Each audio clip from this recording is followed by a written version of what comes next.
Welcome! Welcome everybody! Hi! Hope everybody is doing well on this most Thursday of Thursdays. Welcome, welcome. I am SpaceyBat. I am a Gadgeteer bat and a game developer. Speaking of Gadgeteer, this stream is sponsored by Gadgetron, the fictional weapons maker in the Ratchet Clank series. For today, we will be playing the original 2002 version of Ratchet Clank, and we'll see if it still holds up.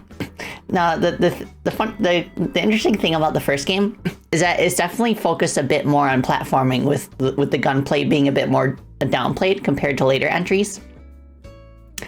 But yeah, like half the reason I want to play this first is so we have context for the second game, which is my favorite in the series. I've played every Ratchet Clank, except for the new one, Rift Apart, and All for One, and Into the Nexus.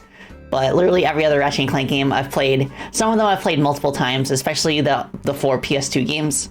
All the PS2 games I have played at least twice. Oh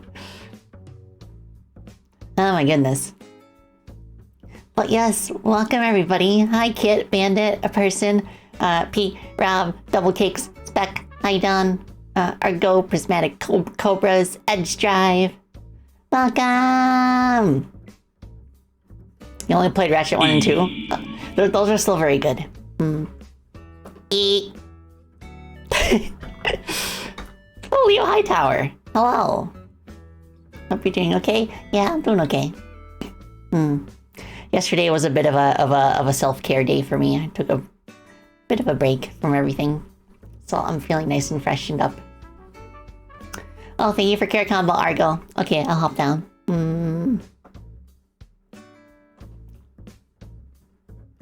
Hi. Okay. How was my Doom 2 stream? Oh, it was quite fun. I sadly do not think that I'll be able to finish most Doom WODs in a single stream.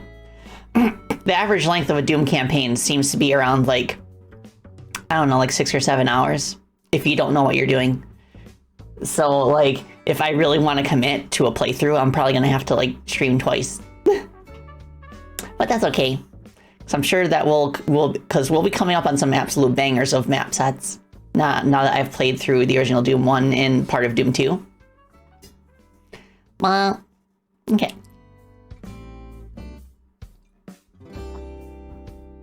Yeah, like the interesting thing about modern Ratchet & Clank is that they definitely have gone in more of a space opera type direction, whereas the original games were full of a lot more like satire. So it's kind of interesting how their goals and perspectives and storytelling have changed over the years. But I still appreciate the modern Ratchet & Clank games, just because it's just like they're the closest that like I've ever felt to actually like playing through like an animated Pixar film, for example. Yes, I've played the PS3 Ratchet & Clank games. I've played Tools of Destruction, Quest for Booty, and what's the last one? A Crack in Time. Yeah. Oh, today's Labor Day from Poland? Awesome! Happy Labor Day! Oh my goodness. Yeah, a lot of people like also have fond memories of the original PS2 Ratchet & Clank games. They're still very charming to this day. Like, the animations are very expressive. And you can tell that, like, they were still trying to find their footing in the first game in terms of an art style, but it has an interesting kind of, like, a more, like, grungy aesthetic compared to the ones that followed. Which I think matches, like, Ratchet's origins, just being on this planet by himself with no other Lombaxes. Right, I have forgotten to stretch, so I'll do that, and then we can get started. Oh my goodness.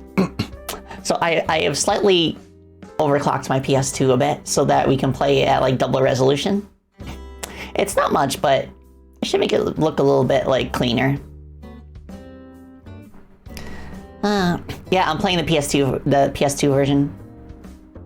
I must say that the Ratchet & Clank trilogy on PS3, There are a few glitches with it, but other than that, it's a very good like translation of the PS2 games. It makes them run at widescreen, for example, at a higher resolution. And the glitches that it does introduce are relatively minor, so it's no big deal. Like, you'll still get the original experience if you play on PS3. What mods does my PS2 have? I'm just gonna do the resolution bump. I could, like, overclock the CPU, but I noticed while I was testing things out that sometimes that causes, like, graphical artifacts.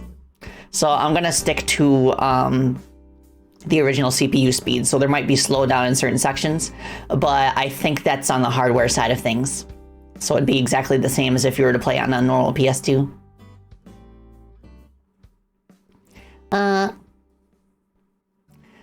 If anyone hasn't seen Useless Podcast Ratchet videos, you highly recommend you check them out. Okay, thank you for the suggestion, a person. I'm gonna do one more sippy and then I'll hop over. Ah, okay, good stuff. Alright. Okay, let me boot up the PS2. Okay. Bats. Alright. Hear the audio. Okay, there's the video. Oh, Swamp Monster Shell, hello. Hope you're doing well.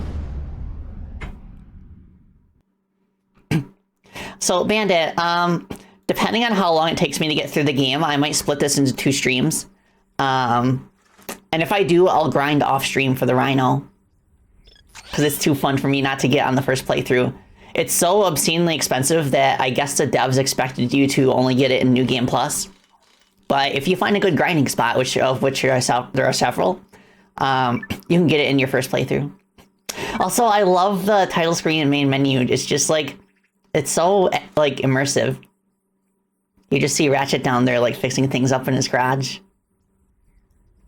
And, like, the chirping of the crickets, and it sets a really good first impression for, like, the huge graphical upgrade from the PS1 to the PS2.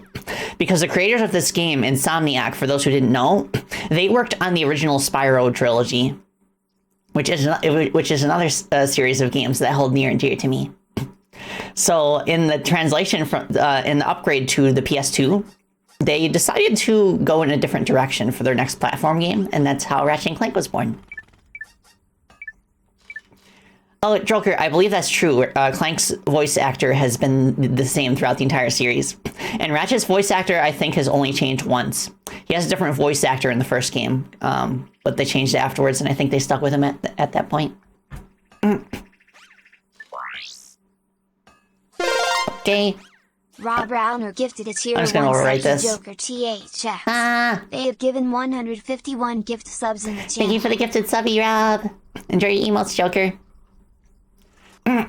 Yeah. So Ratchet's main, like, voice actor from the second game onwards is James Arnold Taylor.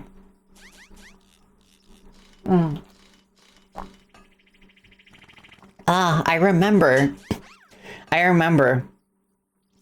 the first time I booted this game up. It was literally the day that we got our PS2. We got it, I think we got it for Christmas, and we were celebrating Christmas at my grandma's house. And we got a PS2, and we got 2 games with it. We got Gran Turismo 3 and Ratchet and Clank. And of course, I played Ratchet and Clank first. Unfortunately, our parents didn't get us a memory card, so we couldn't save the game. So we actually, like, left the PS2 on overnight for 2 nights until we were able to go out and buy a memory card for it, and then we could save our progress.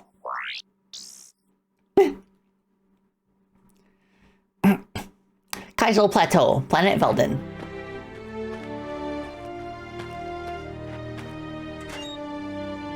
Yeah, I'm honestly glad that we're past the age where we had to get separate memory cards for our game consoles. It was kind of tough and annoying. Attach robotic ignition system.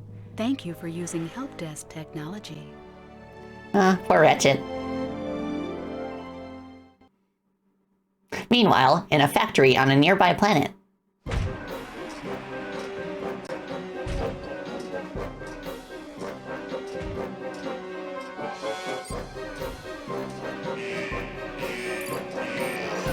Oh, is there a malfunction perhaps? one came out small.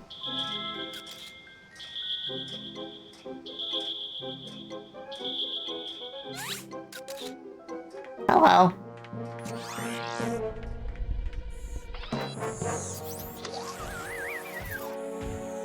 He's like, huh?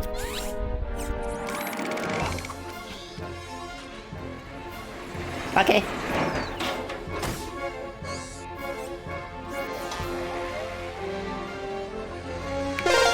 He must have saw something on that info bot there.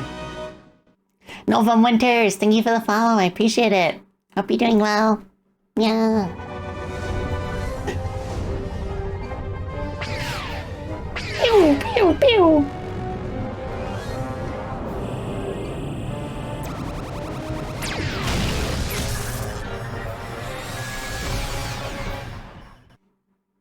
Oh my gosh, Leo, yeah. Back then you had to remember to get the memory card if you actually wanted to save your progress. Oh, Blake, hello. Okay. I love how at the start of each level it gives you like a nice view of your surroundings. Like the environment art in this game is such a huge step upwards from the PS1. Help Desk. We are here to offer you advice during your interplanetary travels. The Help Desk is a free service provided by Gadgetron Corporation. Wait, thank you, Gadgetron Corporation. So I'm gonna collect some bolts. I need to flip the direction of the camera. Left, right, movement reversed. And let's change the rotation speed. There we go. I think that's a little better. We got a few different moves we can do with the wrench. We can also throw it like a boomerang, which is quite handy. Love these games. Oh, me too, Novum Winters.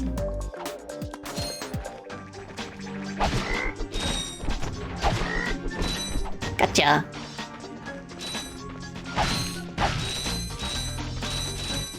I want to pick up as many of these as I can.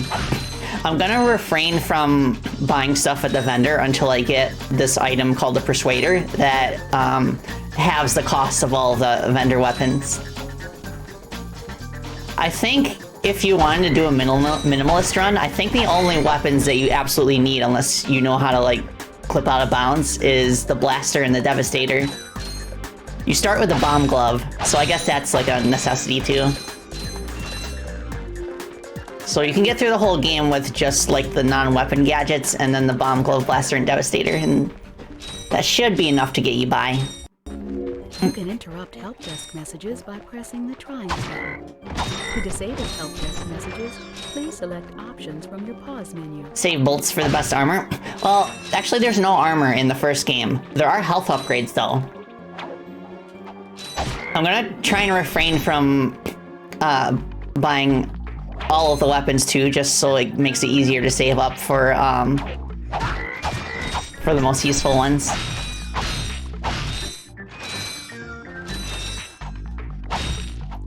Gimme.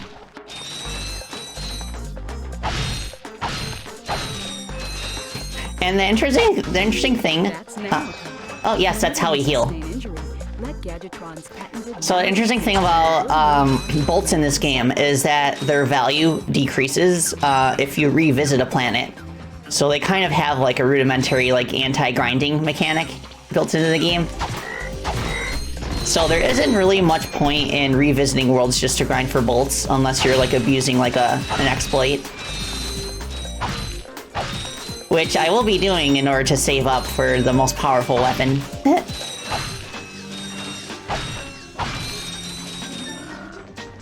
Oh yeah, David did a good job with Ratchet Clank soundtrack. I believe they kept him for the PS3 games, so it's just a matter of his style, like kind of like adapting to as they went further on.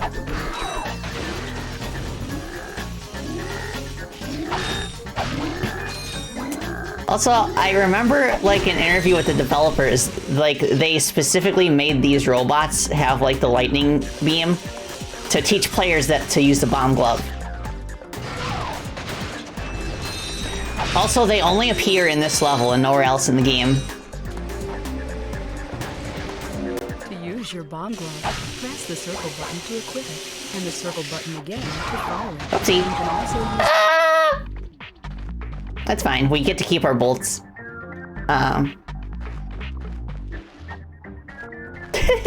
Oopsie. You got your treadmill desk set up going? Nice. Yeah, Bomb Glove is very good in this game. It does a respectable amount of damage even in the end game.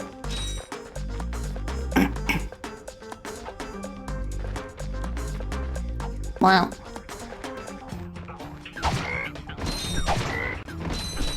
Thankfully, there are no lives. That is, I think, a departure from the Spyro games, which actually had extra lives.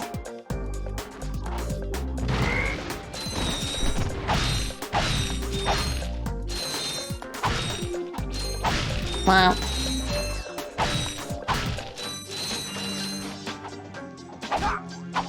No. Thank you.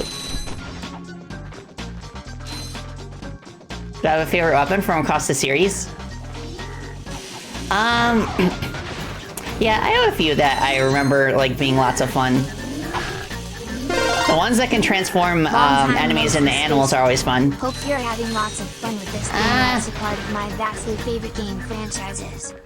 Aura, Waver, and Rushy, thank you so much for the 4 months. Oh my gosh, yeah, I really love this series too. Oh, Terracantha! Welcome, welcome, hope you're doing well. But yeah, I have a soft spot for a lot of weapons in the second game because the second game is my favorite. I like the mini nuke, I like the bouncer, I like the one that lets you throw ninja stars around. That's actually in the second and third game. I also really like the lava gun.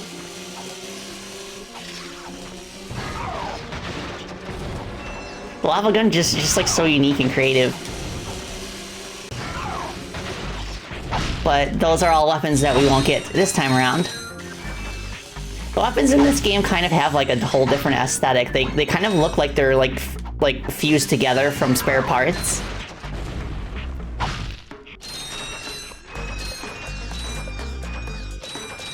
Oh yeah, the plasma whip is really fun too. Alright, we made it to the crash site.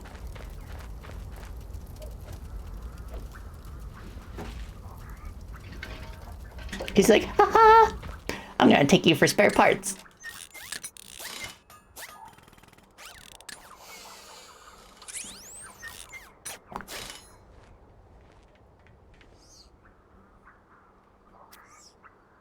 Interesting.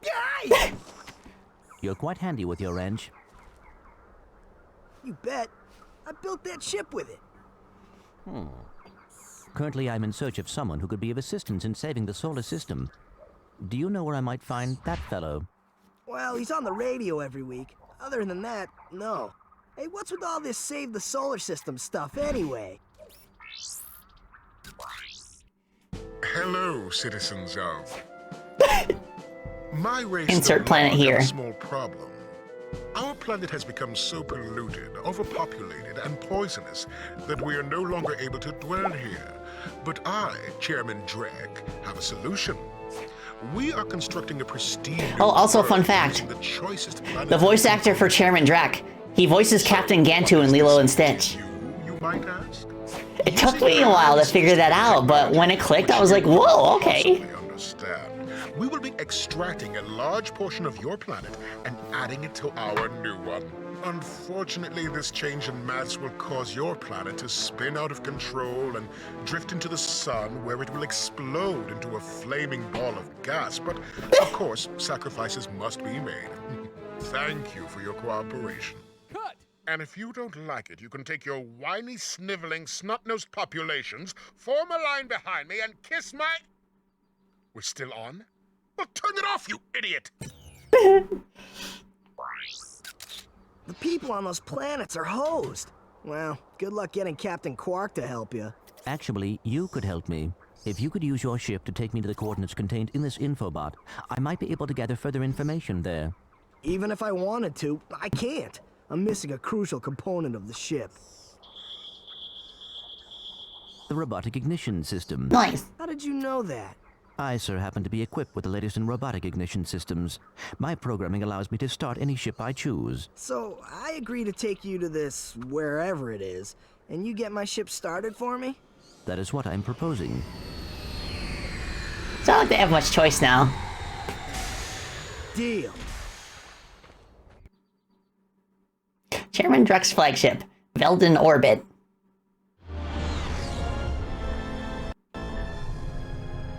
This could be a problem. Take care of it.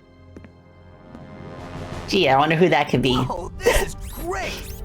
So that's where I've been stuck this whole time. Please return your appendages to the steering mechanism, sir. Huh? Oh, right. Sorry. Oh, and by the way, you can stop calling me sir. The name's Ratchet. Pleased to make your acquaintance, sir. You got a name? My serial number is V54296. Oops. I'll just call you Clank for short. Hang on. That's a good enough name. So you see, it would be most beneficial if your citizens were not in the city when my workers begin removing it. Preposterous! I will not. Oh yeah, I love Captain Clark's voice actor. Unfortunately, He's like you so have no into it, you choice. can tell. Let's just see what Captain Quark has to say about that, my good man. I don't see what's so funny. Captain Quark could dispatch you without even breaking a sweat, you puny. You have now officially worn out your welcome and my patience. This is your last chance. Stop this madness now! This is madness. Wait. You're right. I will withdraw my troops. Really? No! He's all yours, gentlemen. Try not to leave any marks. Entering the atmosphere of planet Novalis.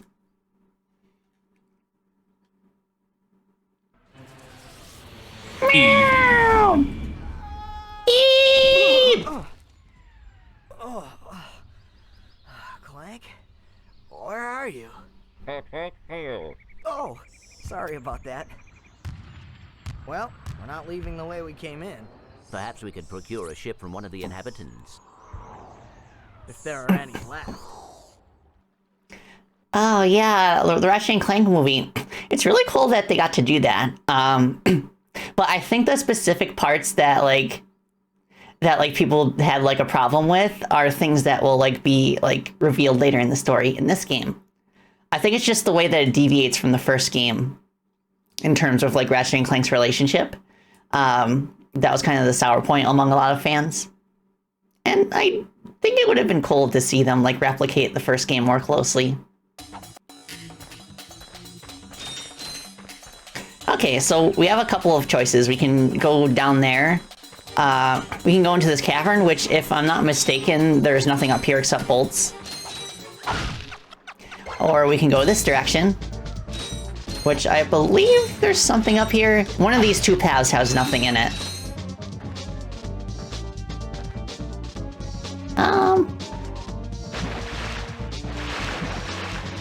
Ralph, hi! Press the square button to dive and the X button to rise. Push the X button harder to rise more quickly. Yeah, I agree, Kit. I think they were trying to like follow the hero's journey too closely. Just kind of follow like the standard like Pixar movie tropes, which like you don't have to do that all the time. And kind of like the fact that they kind of like shoehorned Ratchet into that like hero's journey archetype kind of like resulted in him losing a lot of the personality that he had in this game.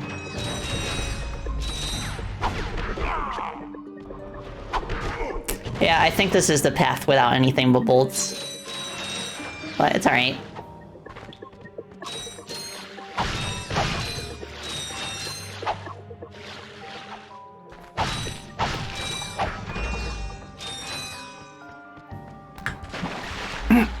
Oh yeah, that too, Bandit.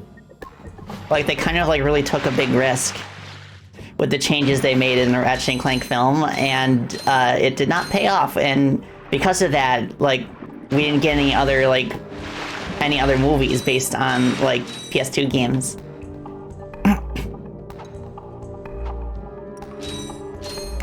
I think I'll I'll get to that when I play the sequel, Joker.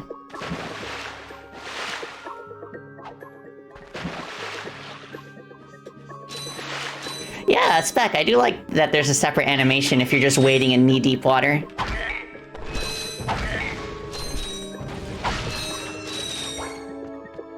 Okay.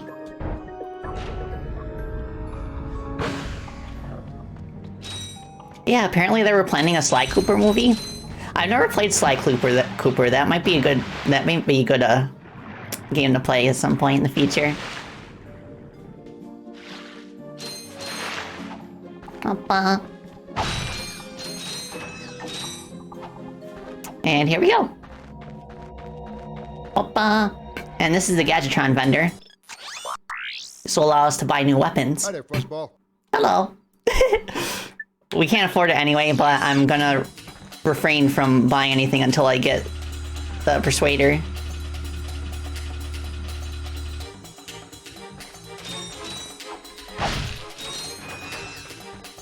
Okay.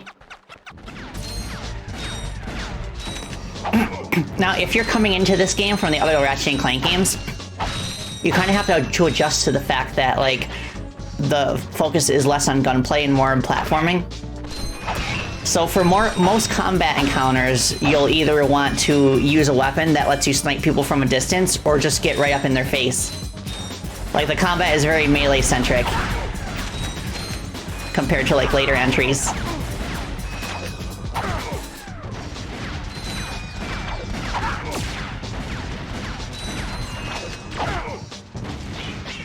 Nice.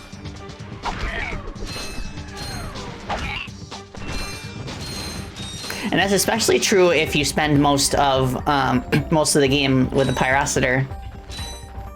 Which, fun fact, in the PAL version of the original Ratchet & Clank, because of the difference in frame rate between the US and the North America and PAL versions, the Pyrocitor does significantly more damage in the PAL version, to the point where it can carry you through the entire game.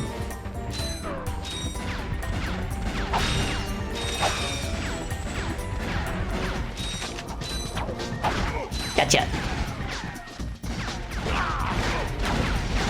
And also, only other things that I like is that even from the very start of the series, like, there was like monster infighting. So enemies can hurt each other, and you can kind of, like, goad them into, like, attacking their brethren.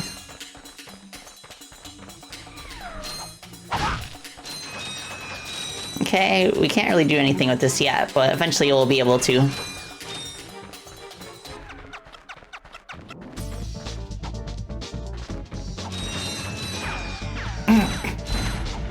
Yeah, like, generally, for the most part, like, I feel bad for PAL players because, like, the fact that their televisions were 50 hertz instead of 60 means that it was just, like, a straight downgrade for most games in terms of frame rate.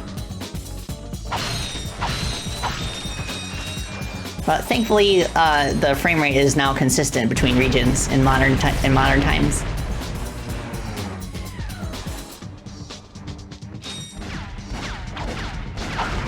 Gotcha.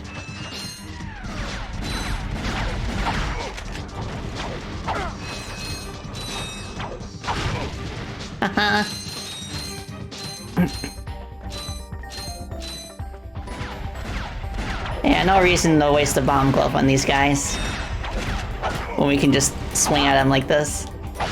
Oh, I missed those boxes over there. Dang it.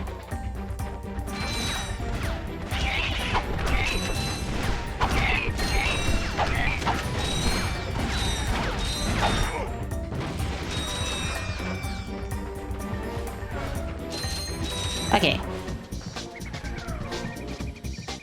And this is not really a boss fight, more of like an arena where you beat 3 of those guys and then you proceed with the plot. Yeah, in later games, I really like how in later games it really incentivized you to use your weapons more by integrating like a level up system for the weapons.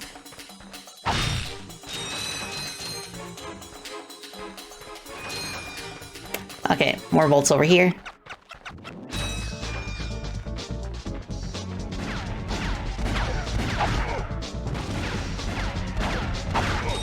Gotcha. Yeah. Don't hurt me. Don't hurt me. Oh, what are you? Mercenaries? Torturers? Assassins? I'll tell you anything. Here, take my infobot. It's all I've got left. Sir, we're not assassins. Hold on. Let's see what he's got.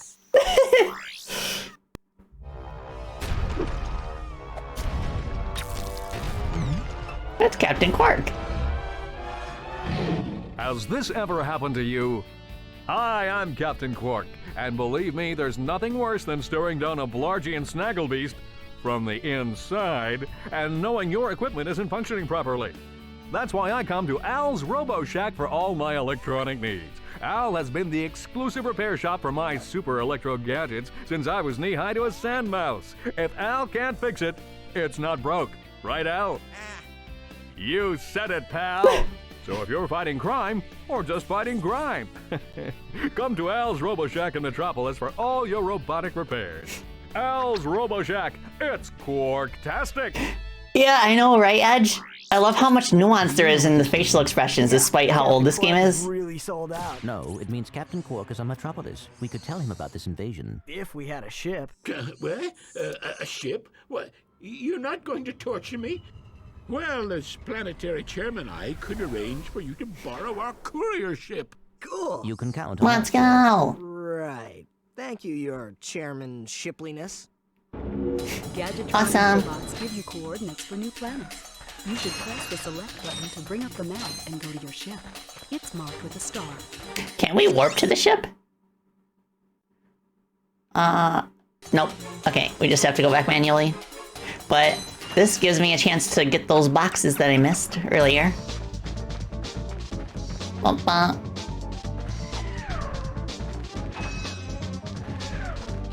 Gimme, gimme.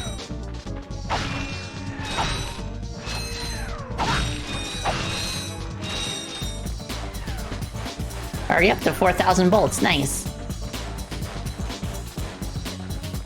Okay, so I think the elevator is right here.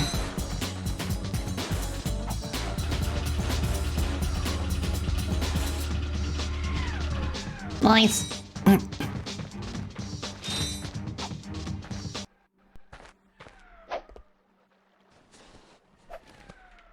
Let's go.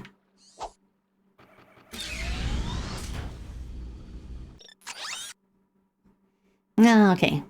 Yeah, Rob, frame rate stuff is really tricky to get right in games, especially if you're like making a game that supports like variable frame rates, which is generally a pretty good idea because like monitors with higher refresh rates are getting more common now. All right, so now we go to Metropolis on planet Kirwan.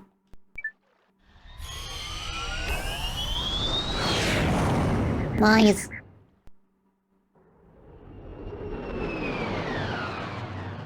This is a really cool loading screen. It just like shows the ship zooming in and out while the next level loads.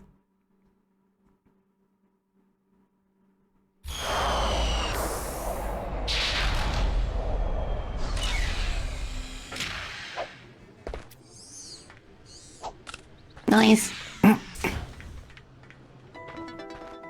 Alright, Metropolis. This was the level that was shown off in the first demo. I can see why it's very pretty. Like it actually feels like a big metropolis.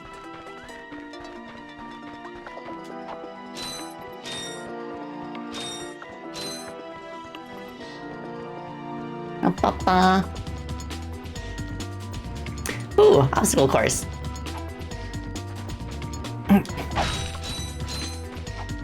Okay.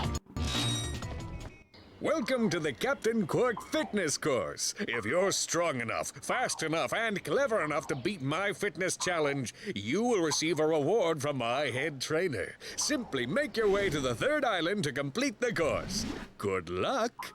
Quark Enterprises is not responsible for sprains, broken bones, snapped tendons, bruised egos, or accidental death incurred while taking the challenge. Excuse me, Captain, but we have more pressing issues. We urgently need your assistance. Clank? Yes? Do you notice anything unusual about Captain Quark? Well, I find the fact that he has a spring where his leg should be to be quite puzzling. And why do you think that is? Possibly an injury incurred while battling evil? This isn't the real Captain Quark, you numbskull. It's a robot.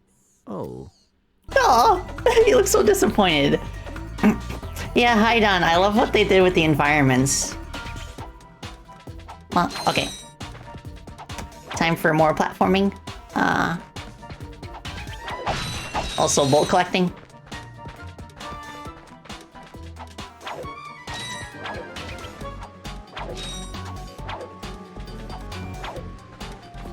Alright, we can wall jump.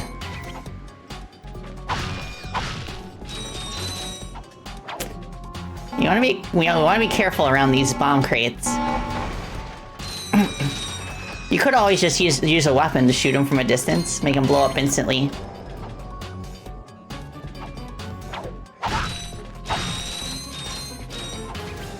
Oh yeah, Crash Bandicoot moment.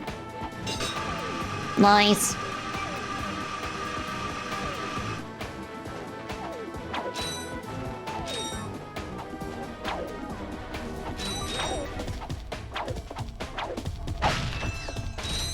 Oh, okay. Come on.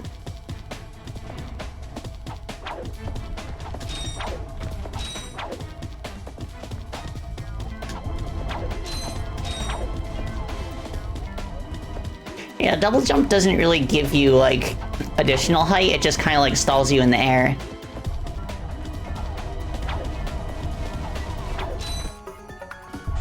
Am I gonna do 100% or just casual play? Also function as jump slots.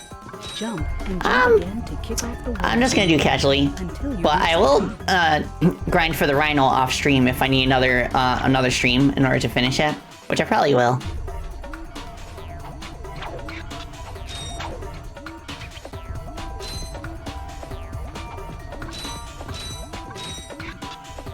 Nice. To enter look around mode, press and hold the L1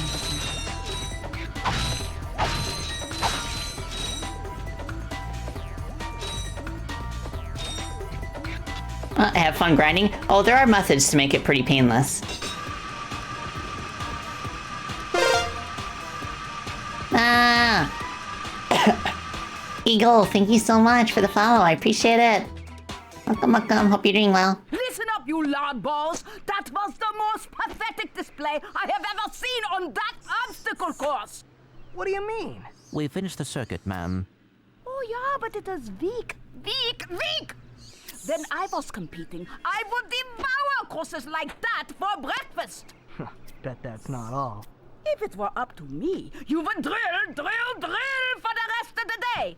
But somehow you managed to impress that fool Captain Quark. Captain Quark knows about us? He certainly does. And worst of all, he wants me to give you a prize for that ridiculous performance. Cool, what is it?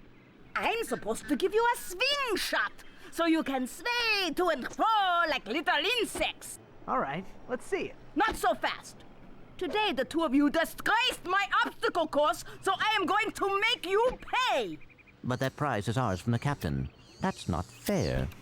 Too bad, life's not fair. Okay. Yeah, there's quite a few cache gates in the first game like this. Sweet.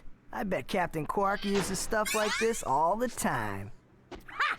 Real men can swing without silly toys like that. The two of you make me sick. Congratulations Nice. on your new Gadgetron swing shot. Use it on standard Versa targets like the ones nearby. Alright. The target is out of view. Use the L1 button. The funny thing about that too is that you have to buy it. There's no way back unless you like fall to your death. So it's not necessarily a soft lock, but it's quite mean if you don't have enough to afford it.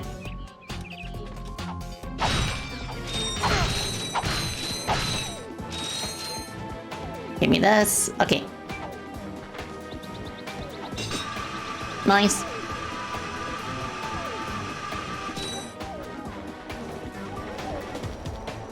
Okay, there's more bolts here. Ba-ba.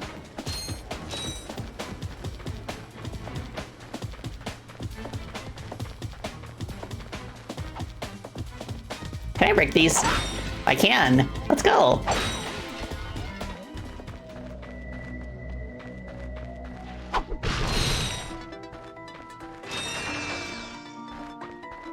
If I'm not mistaken, there's a pretty good grind spot Please center the camera. Just tap somewhere around here. Like, there's a part where you can go, like, through, like, a tunnel where a lot of the flying cars go, and the flying cars are actually destructible. So you could just, like, put, like, if you have a turbo controller, you can just put it on and, like, keep hitting them.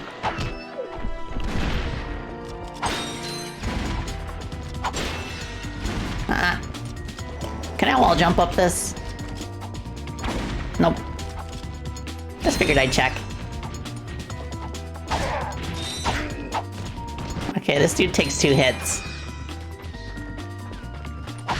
Okay.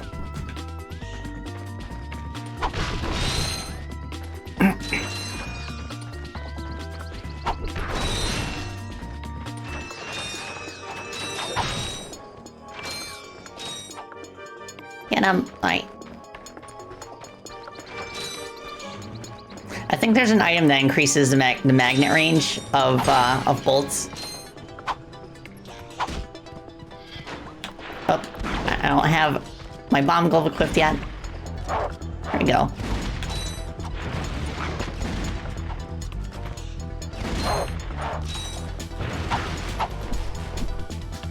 Okay.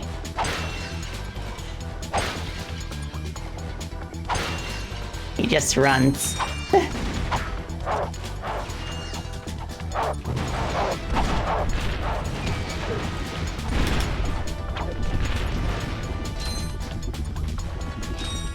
Nice.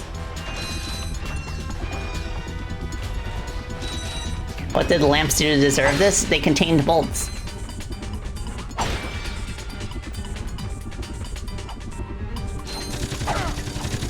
No. You missed.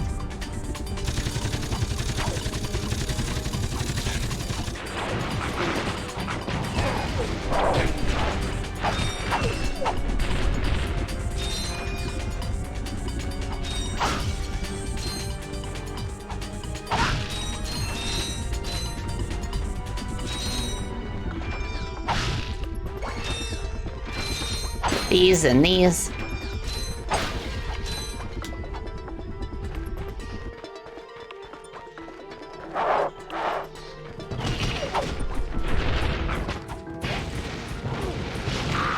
Okay, there we go.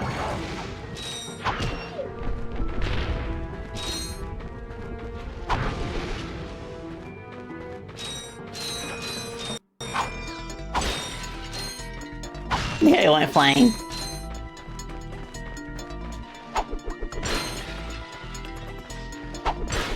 I feel like I don't really get that much from the lamps. Yeah, just 5 each. But it adds up after a while. Nice.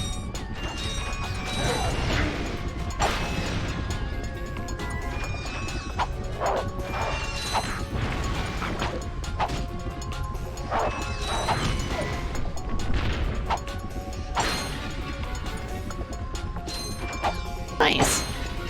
We made it to Al's Robo Shack. Ratchet, that's the man we saw on the infobot. Remember? He knows Captain Quark. Hey, you're that robot guy, right? No, actually, I build robots.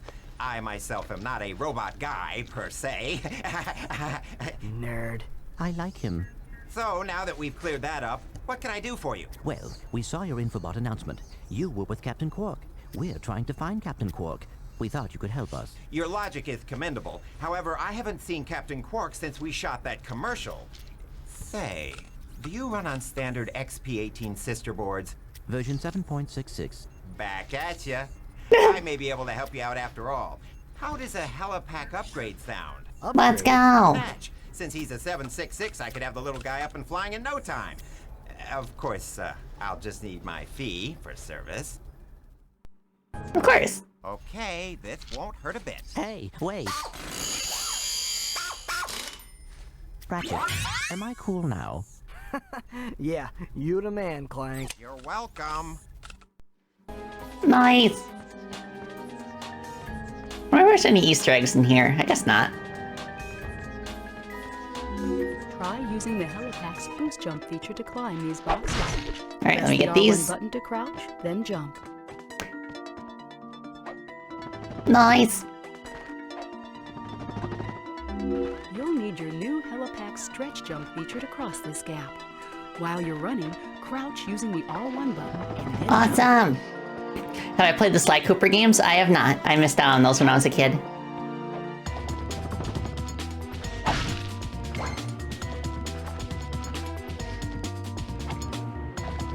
But I have been meaning to try to check them out sometime.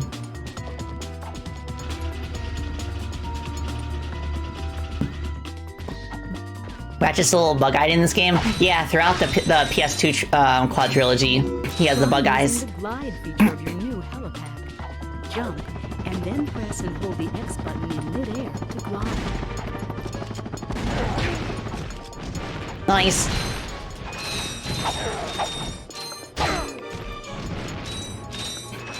Also, fun fact, in the Japanese releases of the original quadrilogy, they actually made Ratchet's eyebrows way bigger.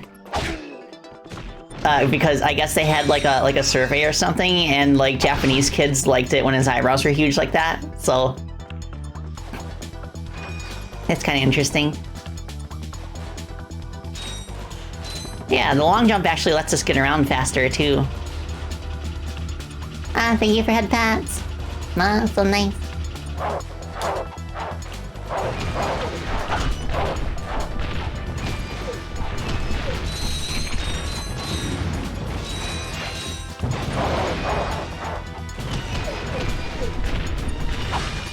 Nice.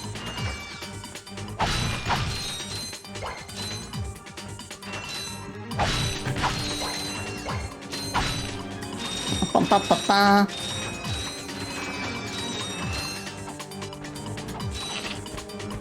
Goodbye.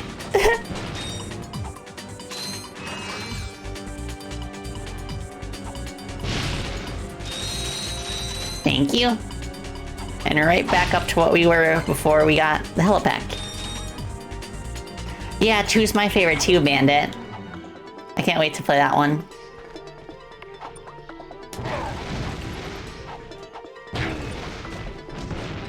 Okay, there's nothing there but luggage.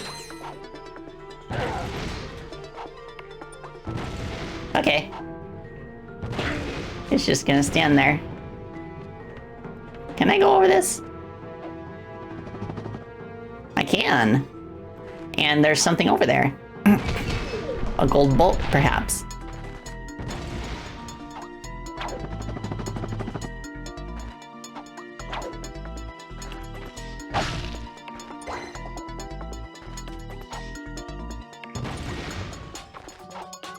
Come on. Nice.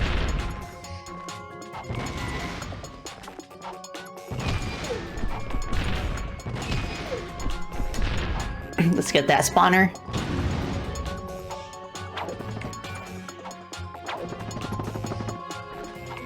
What the dog doing? What the dog doing? Not much, apparently. Paige, of course, is in the office bed.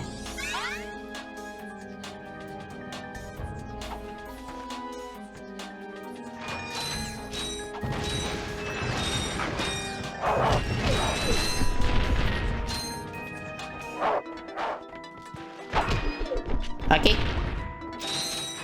So many bolts. Let's get And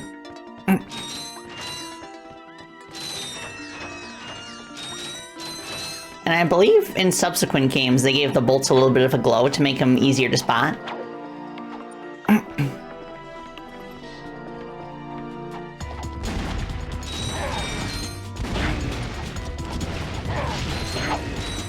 Nice. Anything cool back here? There is. Lots of crates. This game is a crate breaker's dream.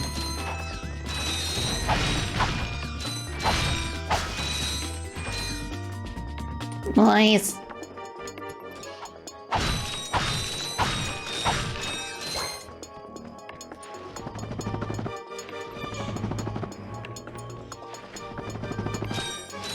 Okay, so I think once we board that platform, we'll go in the train riding section.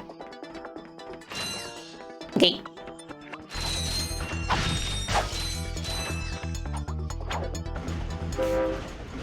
Boop. Oh, there's an infobot.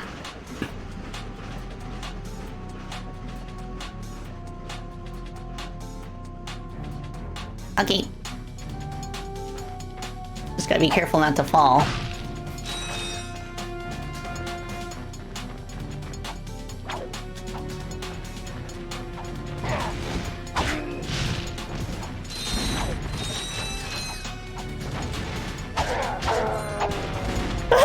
He's like, oh.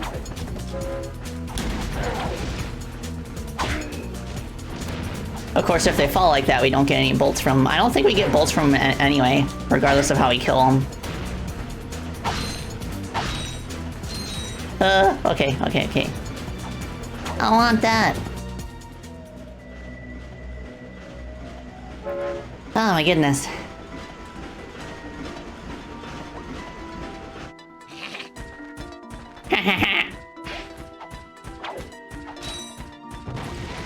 Fine.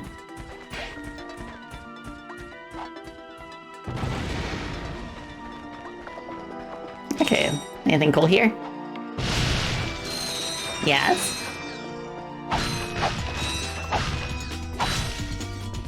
Nice. Yeah, gamers, when they see a crater, a pot.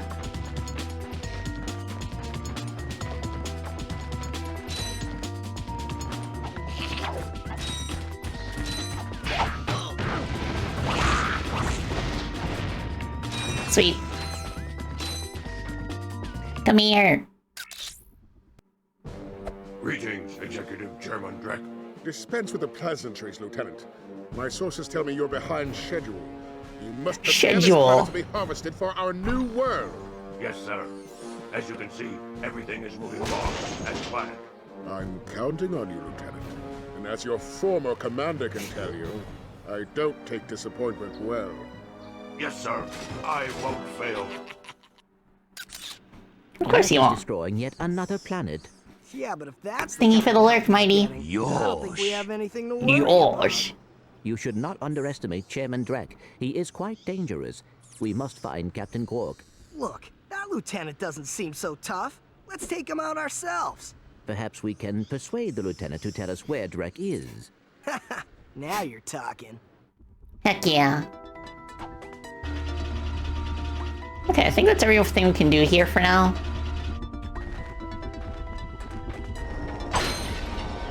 Where's this go? Okay, it goes to Al's Robo Shack. Let's go.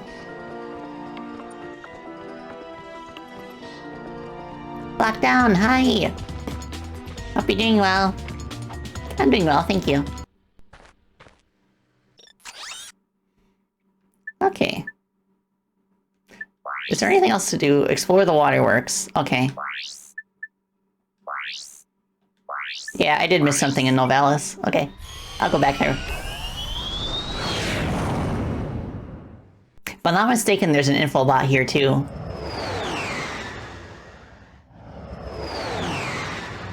Fast travel hoverboard taxis, yeah. I have a fondness for those as well. Okay, so I think Waterworks is here. Oops.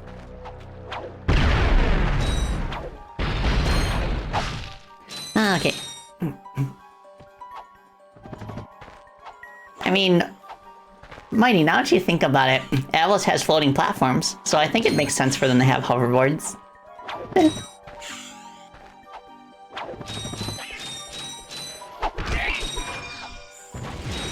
Nice.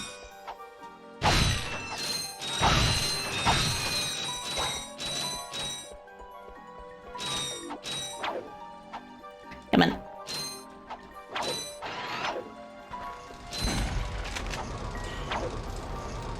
This way, please.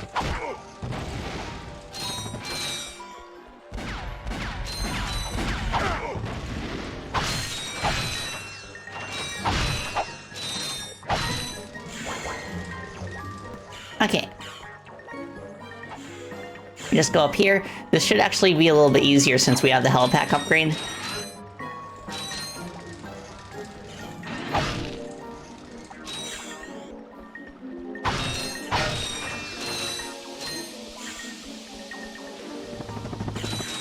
There we go.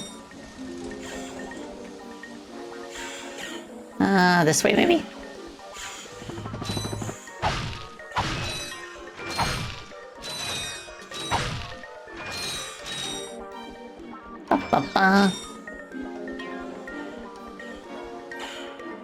Guess we're going here now.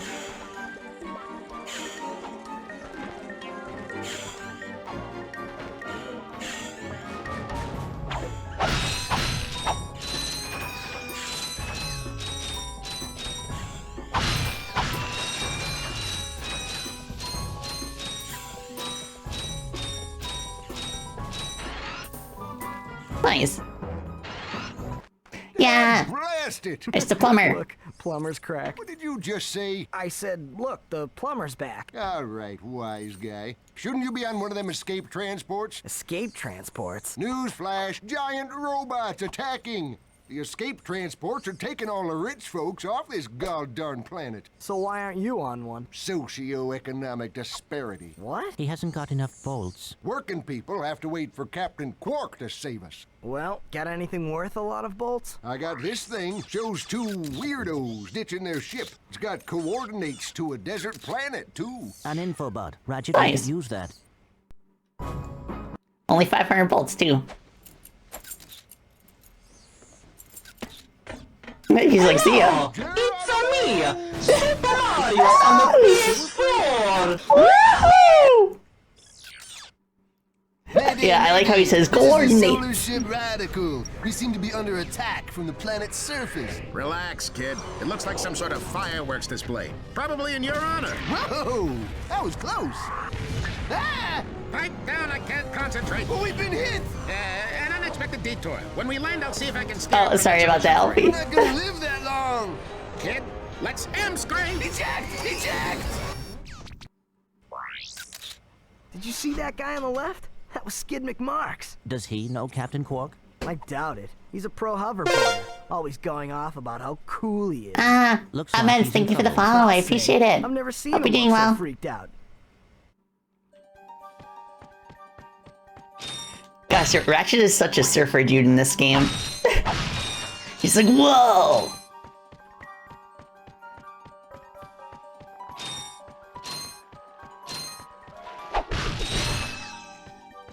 Okay, I think this is everything on this planet, finally. So let's bounce out of here. You're doing good? Thank you. Cool, I'm glad to hear that. Also, I like your emotes. So good. It's too bad I don't have a tail. I got big ears, though. That makes up for it, I think. Okay. So, we actually have two choices for our next destination. We can go to the logging site in Eudora, which I believe is where the suck cannon is. So we basically get like a free new weapon there. And then there's Outpost X11 on Iridia, which I believe it has a spot that requires a swing shot, but we have the swing shot now.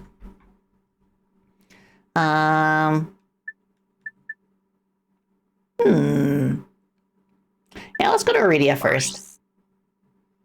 I think we can find both of them. Blast off!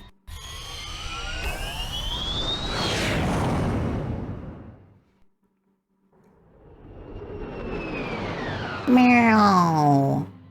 Thank you, Darkmoon, for care combo. Okay, I'll take Sippy and Stretchy. CC! Hi! Hope you're doing well. I hope your playthrough of Spiral Reignited is going well. Okay, Stretchy now. When I first played this game as a kid and I got to this planet, I remember being very blown away by the draw distance on that building. I was like, whoa!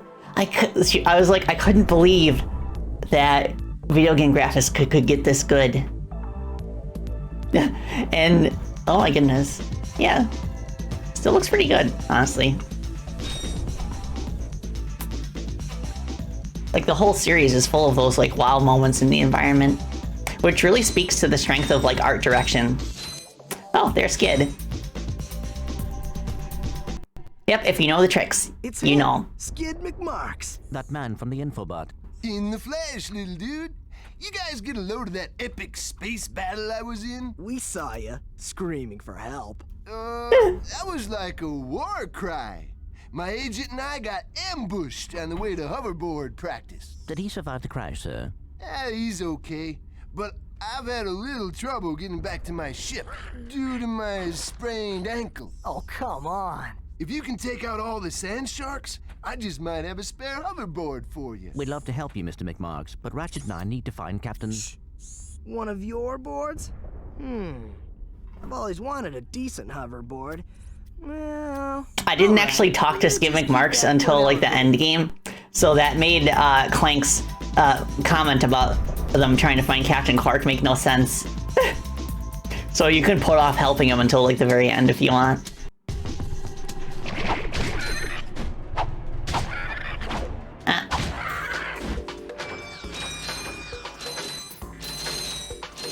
No match for my wrench. You generally want the pyrocitor for this, but we don't need it.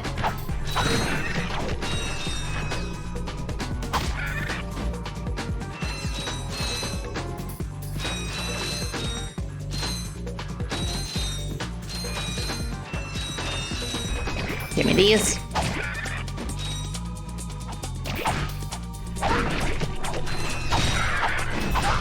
Nice. Oh, we're still getting pyrocitor ammo despite not owning the weapon? Huh. That's interesting.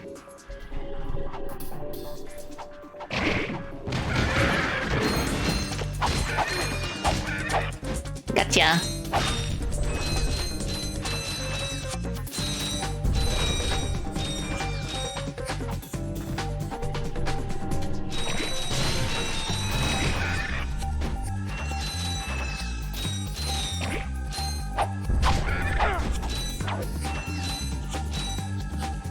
Yeah, melee combat is a lot easier in the later games, because Ratchet is a bit more clunky in this game.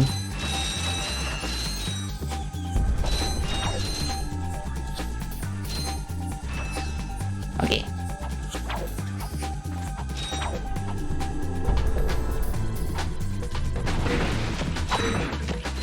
Gotcha.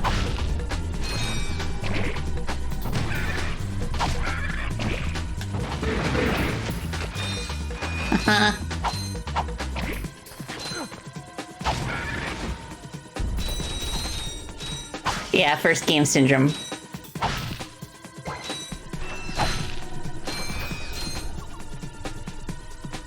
Nice.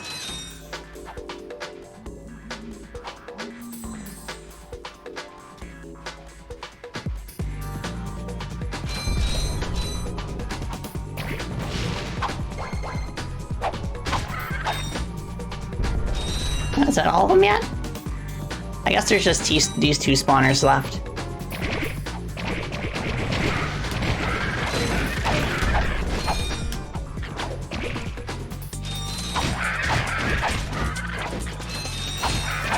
Nice.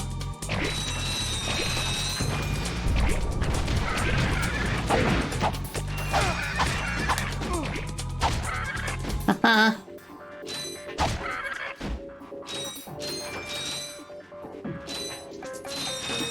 Okay, 3 more.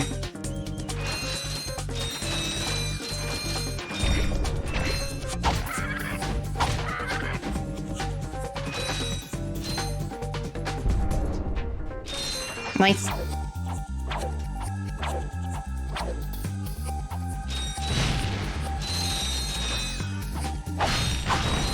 Oopsie.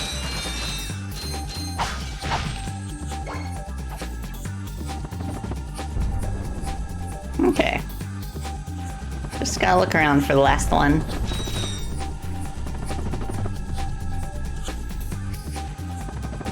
Last lousy enemy. Oh, I'll get in there. Maybe if I sneak around this side.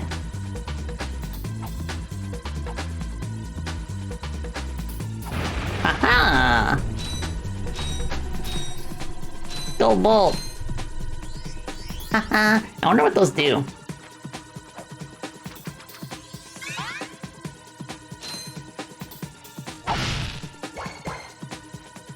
Nice.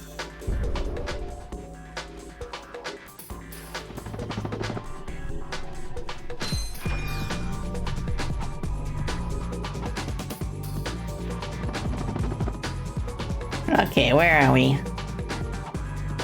Maybe it's up here.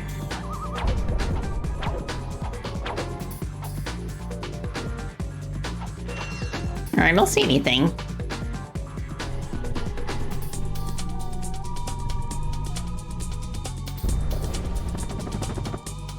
I hope it didn't clip into a wall or something.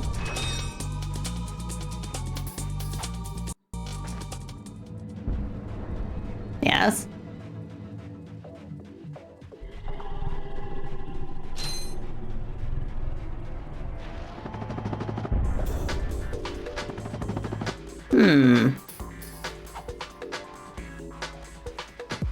So this is the area that they're all in.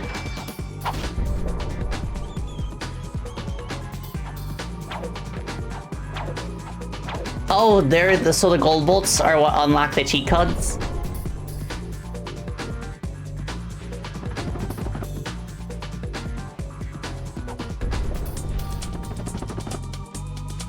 I've searched this whole place.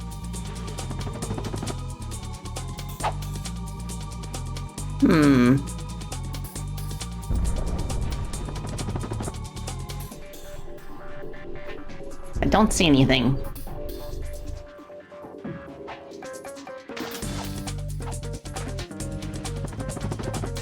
Please don't tell me I have to start over because one of them clipped into the wall. Gold bolts are needed to unlock gold weapons, but that's only for New Game Plus. I see. I don't see anything up here.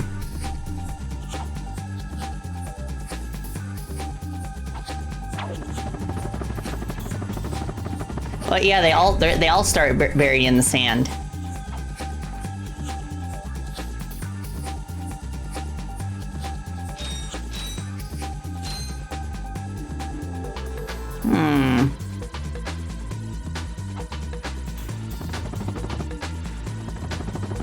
Where's the last one?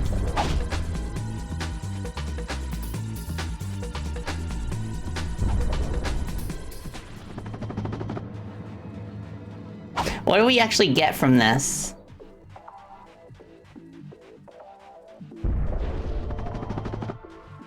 Is it anything that's like required to progress?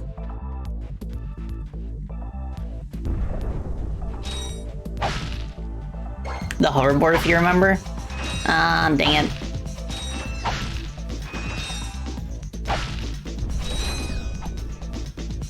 I get the hoverboard, I see. Maybe if I do this part first and then come back, they'll respawn.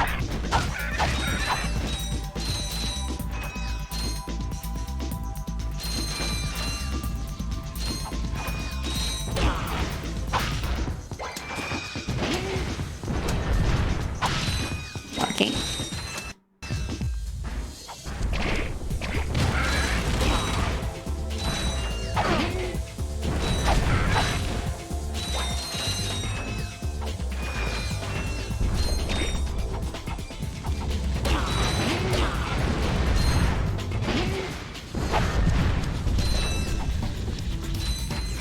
Okay.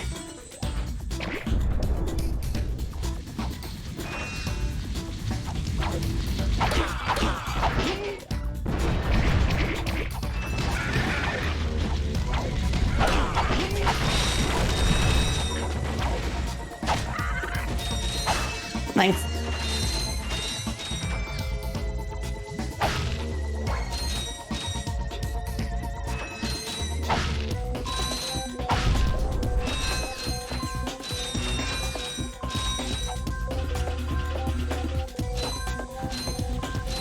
You get so much early 2000s vibes from this and you love it? Yeah! It was in fact made in the early 2000s.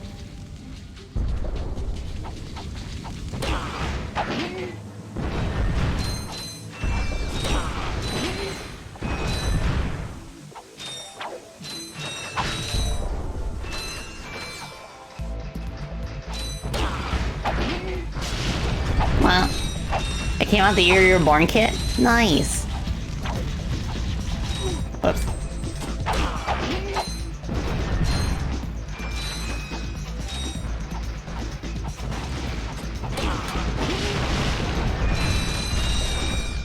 So many bolts.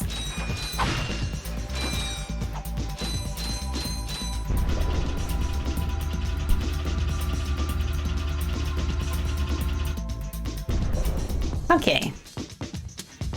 Does this make us skip progress? Okay, yeah, we're on the right track.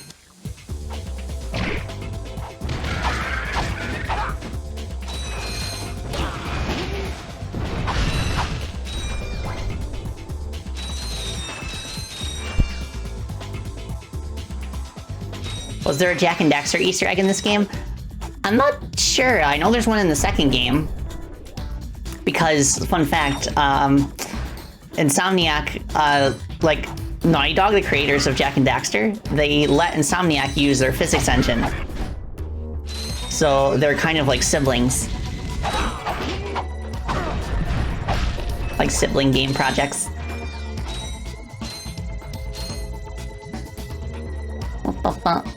The big PS2 game that came out when you were born, Dark Moon, is Devil May Cry. Nice. Yeah, the two studios were best friends. If I'm not mistaken, they actually like had their offices were across from each other in the same building. So that's kind of why they had the shared camaraderie. And both are owned by Sony? Yeah.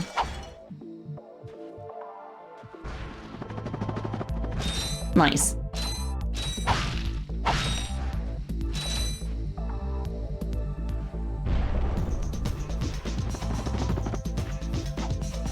Okay, where else is there to go? Up here, maybe? Okay, yeah. Nice, and there's the agent. No signal whatsoever. This downtime is killing me. Do you need medical attention, sir? Don't be so literal, son. The problem is I'm stranded on this backwater planet and my star client is nowhere to be found. Hey, we saw you on that info bot. You're Skid's agent. Was Skid's agent. Haven't seen him since our ship crashed. And an agent without a client is like a flea without a dog. Say, you look like an athletic kid. If you can bring back the championship prize from the hoverboard races in Blackwater City, I'll make you my next star. We have no time. Oh, the smile. Matters, sir. I could be the next Skid McMarks. Okay, bring the prize from the hoverboard races. Okay. I'm guessing he gives us the hat that lets us activate those like little like things in the ground, because there's one right next to him. So I assume it's gonna tutorialize like that.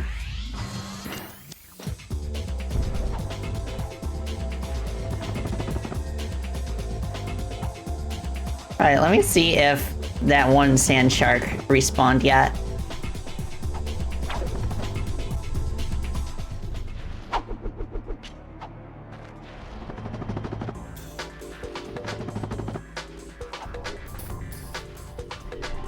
Okay, gonna check over here.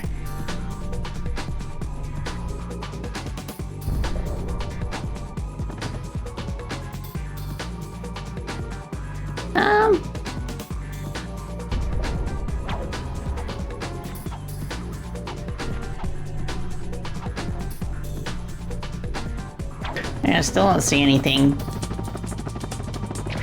Oh, there he is. Haha. Perfect. Let's go! Catch! A brand new Z3000! You can't even buy these! Well, I got a bail. Catch you dudes at the hoverboard races. Awesome! You've just acquired a Gadgetron Z3000 hoverboard. Use your new hoverboard at the racetrack in Blackwater City on planet Rilgar. Alright, perfect. Am I going for 100%? No.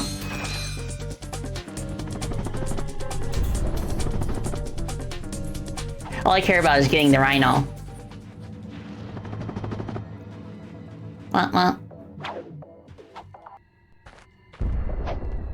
Sweet. Alright, so we have done... Okay, use my swing shot. Do I need anything in the swing shot course? I wonder.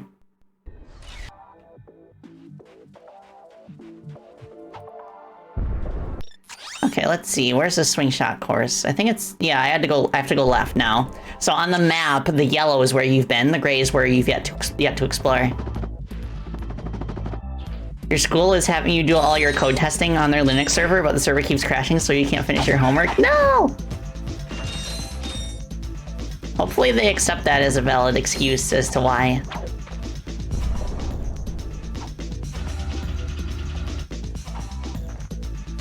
Okay, let's go this way now. Nice.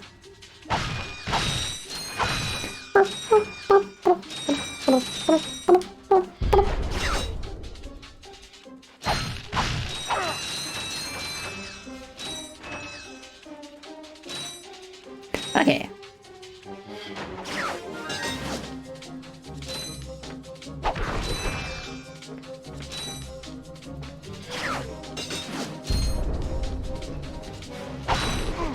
Oopsie.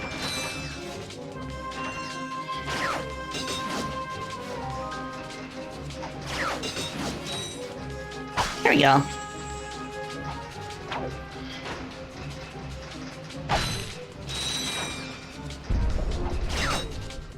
Awesome.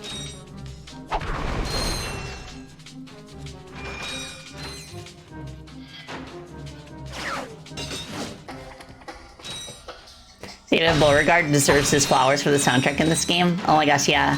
The other two games he did such an amazing job with too.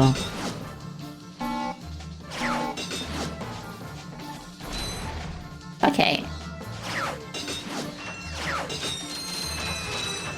I want these. I want them. Okay.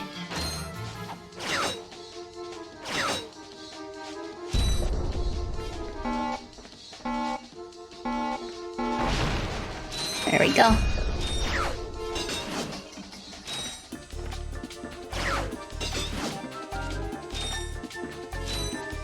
Okay, where are we going from here? Up here? Nice.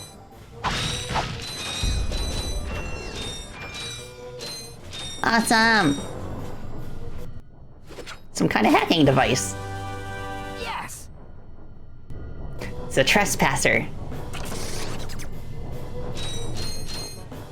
Okay, let's use it. Lasers are mounted on each ring of the Invinso lock. Aim the lasers at the receptors on the outside ring to turn them green.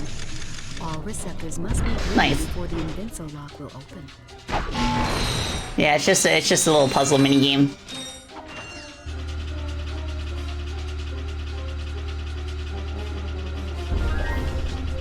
Yeah, the Rhino in this game is not cheap. It's expensive enough that most people won't get it until New Game Plus. But if you can find a good grind spot, you can get it much earlier.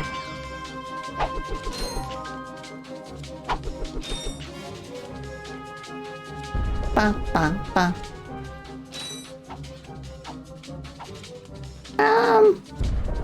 Okay, where's the way out? I think it's over here. Is it? No. Over here?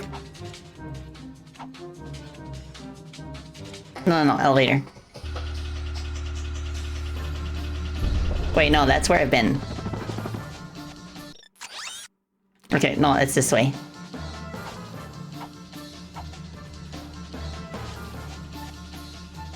You missed the part about the outside ring receptors? Yeah, there's kind of like a light that shows like where you have to point the laser. Alright, so now we have everything here that we can get for now. Once we get Raritanium, we can go back to that agent to get the hat.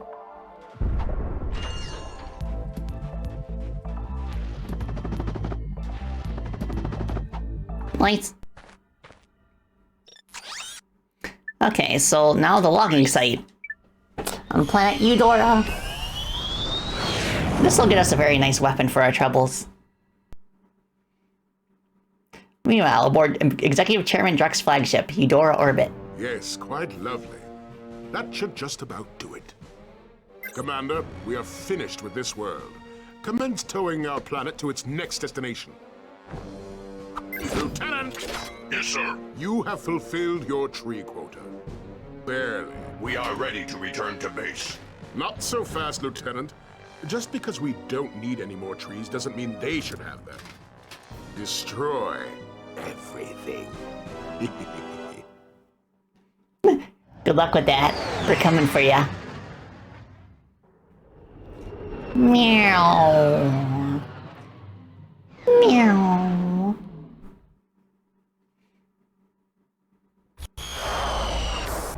Alright.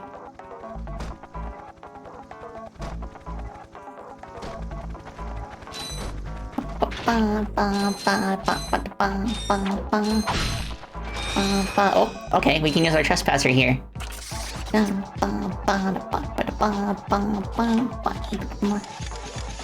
Okay, let's go here. Oh, I see. Aha! Yeah, the remake, because they had so little time to develop it, they had to cut a lot of the planets that were in the original, and Eudora was one of them. Also, they had to, because of that, they had to change the Blargian homeworld from Orxon to Clartu, I believe. Thank you for the lurk, Mighty.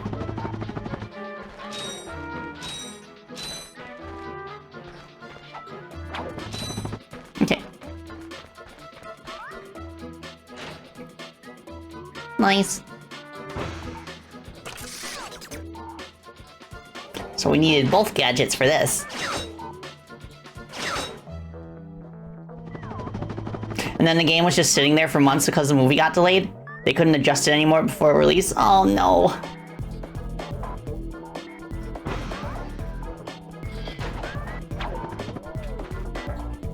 Thank you for care combo. Oh, well, that was close. Alright, I'll take Sippy and Stretchy. Yeah, I did not know how troubled the remake's development cycle was. It's kind of a shame. It's still a good game. It's just quite short by the standards of the series. And there's no like the New Game Plus even is just like a lot more watered down, to where it doesn't really feel like there's much of an incentive to do New Game Plus in that game. Okay.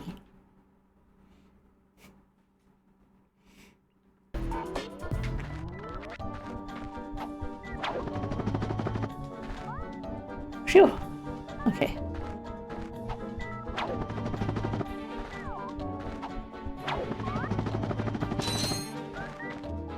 Okay. Awesome.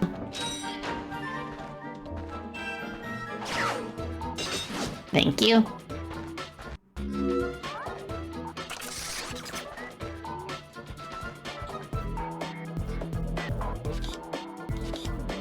Kind of funny how that game turned out, and then Rift Apart was called the least crunched game by Insomniac people afterwards. It's good that they learned from their mistake with the remake of the first game. There we go. Yeah, the Trespasser puzzles quickly get more complicated. Oh, there's the lieutenant. Get yourself ready for a fight, because this one's gonna be super. Yo, we're out of here. He just runs. You sure showed him. I suppose I did. Yep. Is your current occupation leaving a rotten taste in your mouth? Then you need to know about BTS, Blog Tactical Research Station. Hi, I'm Supreme Executive Chairman Drek, and we here at BTS are seeking motivated individuals to fill positions in these exciting careers. Grind boot tester, warhead assembly technician, mutant animal husbandry, robot repairman, suck cannon test dummy, and administrative assistant. So call BTS. Oh wow, really, Use our kid? weapons while you build your future. I'm calling BTS. Oh, I mean VST. Going Commando only took 3 months to make? Did you see That's all the nuts. cool gadgets they're making? It had to have been a case where they were working it alongside the first Ratchet and Clank. Absolutely right. Because I have no idea how you're supposed to make a game of that scale in only 3 months. Although when That's we find insane. him, wouldn't it be nice to be able to tell him where Chairman Drek is? I suppose. Well, we go to the space station and talk to the scientists. They work for Drek. So they're Like the craziest development cycle I've thought of for a game that actually turned out pretty good was Mega Man 7. That took 5 months, I think. So the fact that my favorite game in the entire series only took that long, that's nuts. It makes sense for Ratchet and Clank 3 because 3 recycles so much content from the first 2 games. In terms of like assets and like music and stuff. Oh, 10 months. Yeah, that is more what I would expect, but that's still like extremely short, yeah.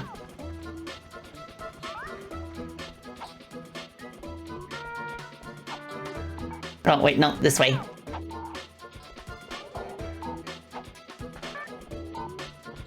Oh, the Golden Bolt on YouTube has a very good retrospective series on the development of the entire franchise.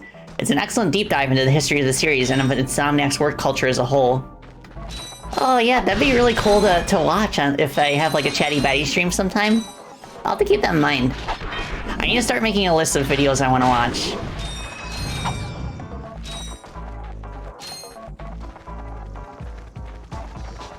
Okay, so that's good.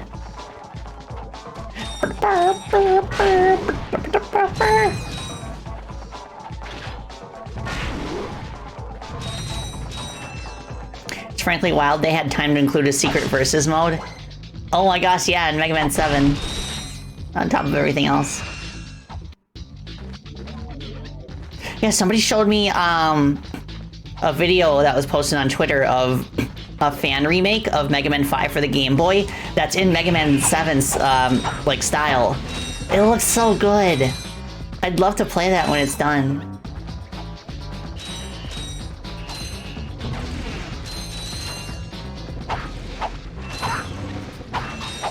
Goodbye. Yeah, the 2000s were really insane. It was just like an insane like era of growth for the game industry. So much technology was just like improving so quickly. I bet one of these has a swing shot. One of the little things that's zooming by.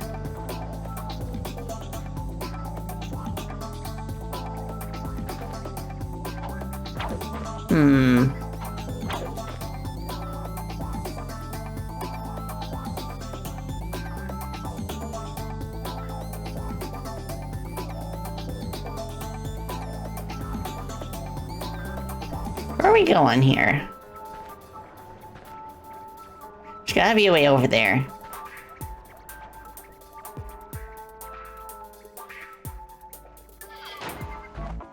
Yeah, pressing swing shot doesn't do anything.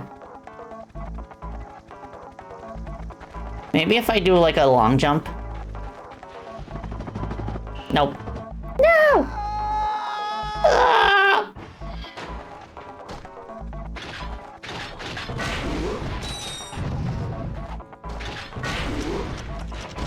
Yeah, let's just go this way. Yeah, too bad that era did give birth to serious crunch culture. Wait, that fan remake is being an Unreal Engine?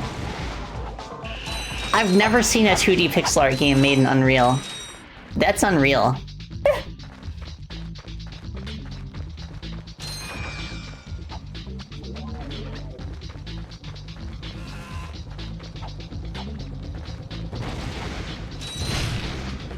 No. Okay.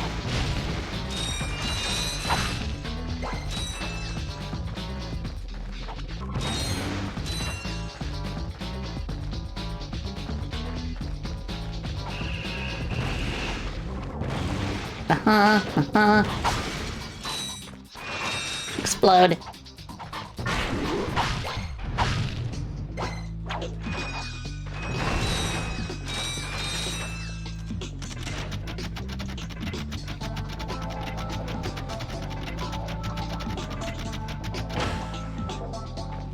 Oh my goodness.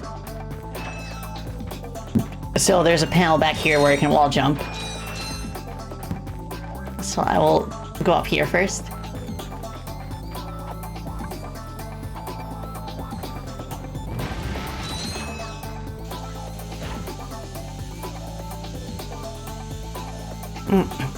Yeah, I agree, Kit.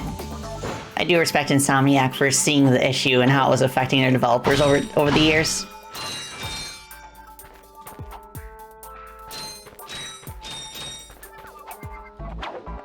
Okay, I think that's it for what was up there. Yeah.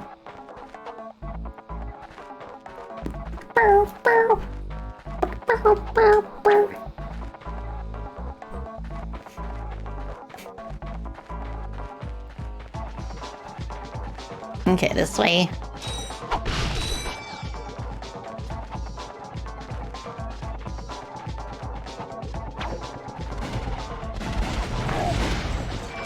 Yeah, I don't really know what it's like firsthand to work in like a AAA job, because I've always been an indie developer. Nope. Nope. Where are you at?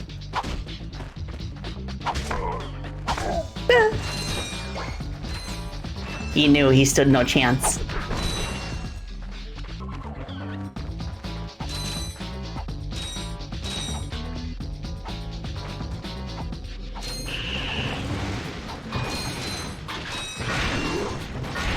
Oh my gosh, I didn't know that about, because I haven't played Devil May Cry before.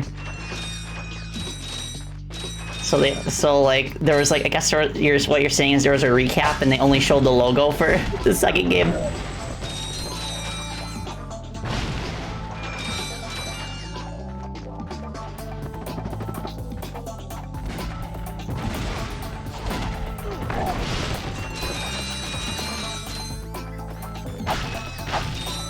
Yeah, those weird little guys show up in a lot of levels, actually. They're quite the persistent threat. Okay, that's not the entry point.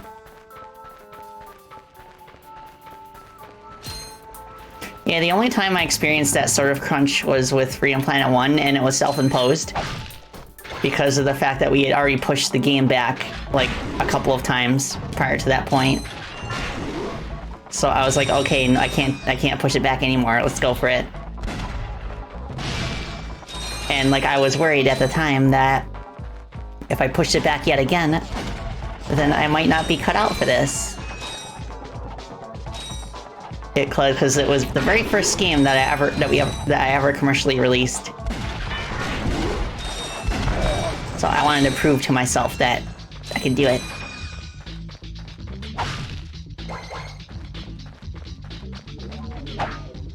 Well.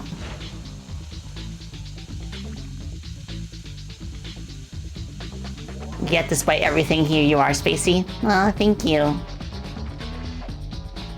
Yeah, and then I went in the complete opposite direction for Freedom Planet 2. To where that took long enough to where I was questioning whether I could keep doing this for the rest of my life. Because it took like... Because like I was just thinking to myself, like if every game I make from here on out takes as long as Freedom Planet 2 did, I can only make a few more games in my life before I retire.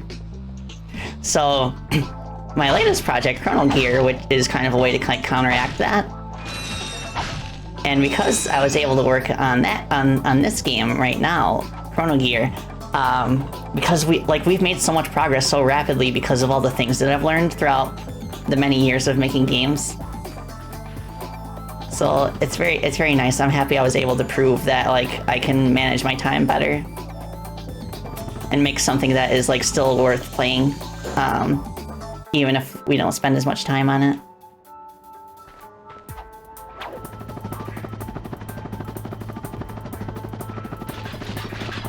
Like I've said this in, he's like, bring it. It has been brought. But yeah, I've said this before. On like one of my game design videos, but like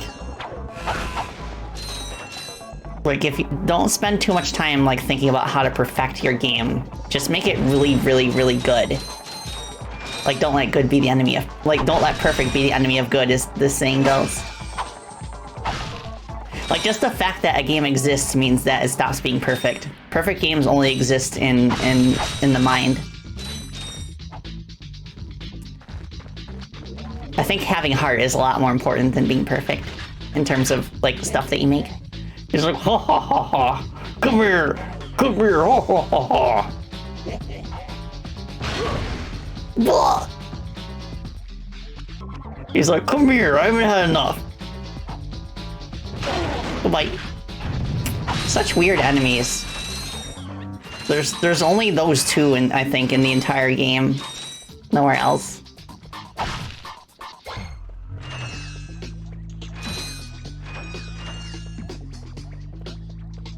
He's just kind of goading you into going into melee range. But I'm like, nope, bomb glove.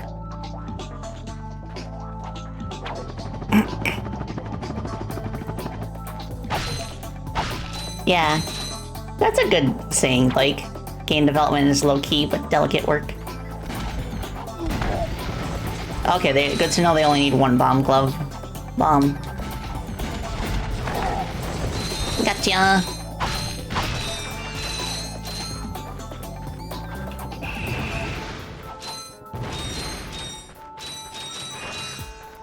Nice.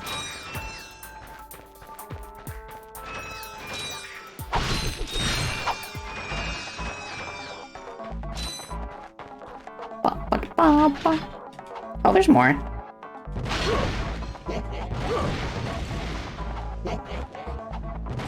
Stop laughing.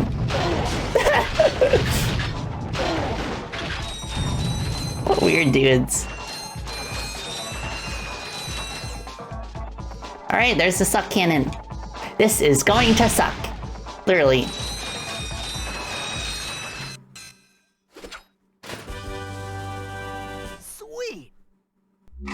Gadgetron's suck cannon can vacuum up multiple enemies, then fire them out as high-caliber missiles. Caution, enemies must be small enough to fit inside the barrel. Yeah, so this is very much a useful weapon to have for enemies that, like, swarm you. Because they're usually small enough to be sucked up by the suck cannon, so this is going to be our main, like, crowd control weapon in lieu of the Pyrocitor for a while. Oh, okay. I see what's going on here.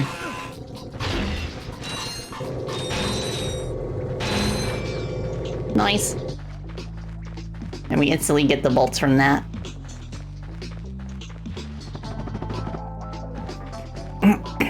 Oh, thank you, Oblaze.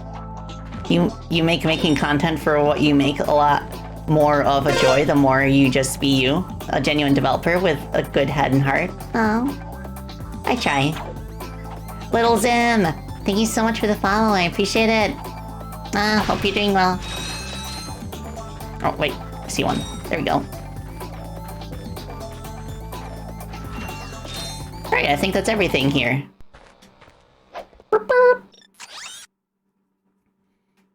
Here's double check. Yep, all missions complete.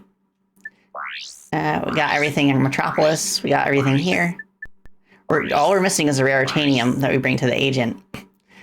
But I guess we're going to Blogger Station now.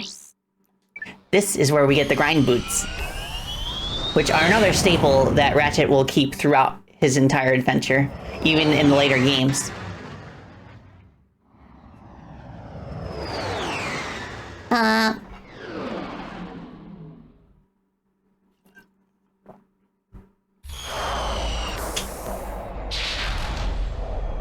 Nice. Gosh, what a view. They really know how to make good, like, set pieces, like, right as soon as you step out of the ship. And all these places are places that we travel to. You see that moon over there? You can go to it. Yes, I do, Alfie. I try all the time in this institution. So I think at this point I should probably just bite the bullet and get the blaster. I got some great bargains for you today. It's just gonna be really nice to have, like, its make use of its auto-targeting function on some of the bigger enemies. Nice. Okay. So let's start by breaking this lamp. Thank you.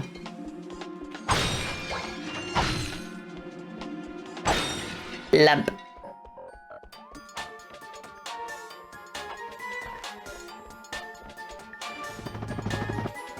Okay, let's go here first. See what's awaits us here. Careful with the gas vents.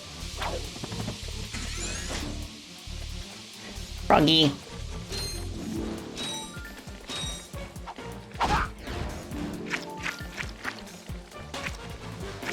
Okay, suck cannon time.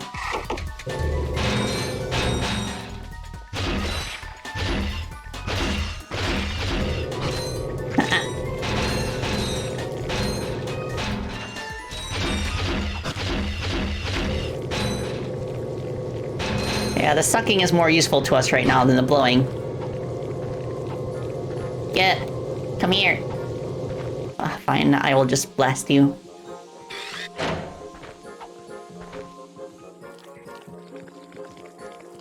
Pew!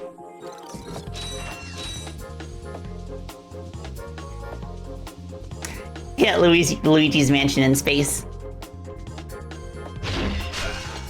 Goodbye. Need a little help with these enemies? Try a Gadgetron Taunter. Available at any Gadgetron vendor. Yeah, I wonder what the Taunter does. We will get the Taunter when we get to Blackwater City because it's used in an exploit there, a very famous one, to get lots of bolts in just like a few hours. Okay, can we suck up crates, I wonder? Let me try it. Nope, we can't. That's it for later games.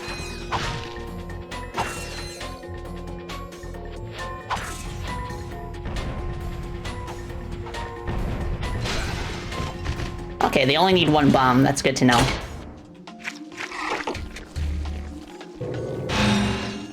The other good thing to know about the enemies in this game is that they usually, like almost all of them have a patrol range, and if you go outside the patrol range, they will retreat back to their original start location.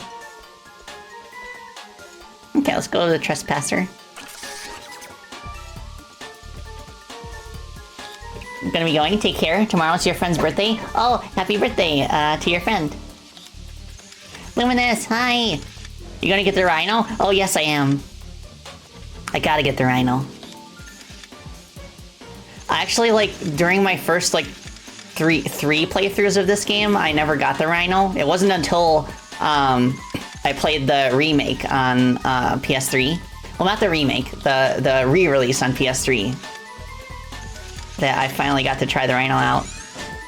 Oh, hallelujah, hallelujah, hallelujah, hallelujah. No. My crates. Oh, yes. Break everything. Awesome. I think we got like 1,000 bolts just from that room. I'm interested in this. Yes, I am. Okay.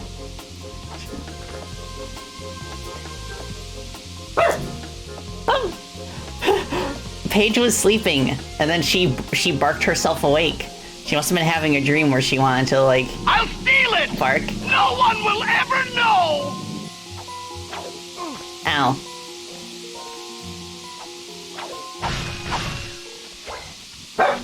Oh, wait, no. She hears something. She barked awake because there was a noise that forced her awake. Okay, I need to go the other way. Yeah, there's noise going on outside because there's road work being done. They're replacing the guardrails along the road here.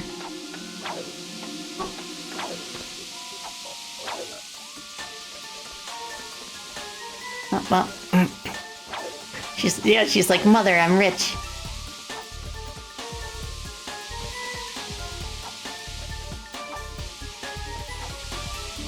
There we go. Perfect.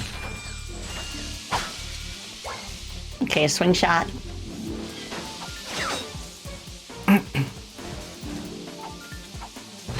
Bye.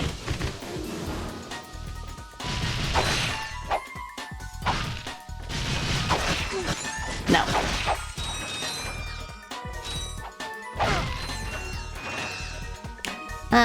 Okay. Oh, what game is fully decompiled? Okay, so those enemies are what we want to use the blaster for. I don't think we can get at them until the tanks break.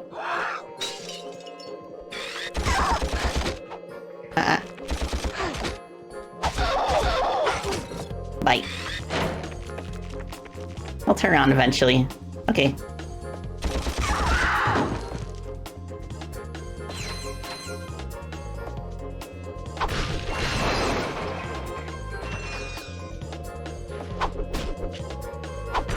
You're working on a... Oh, Freedom Plan 2? You're working on a playable Murga mod for it? Awesome!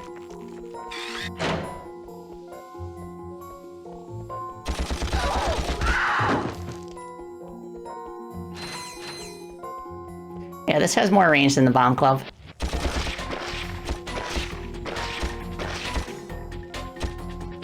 See the other ones up there.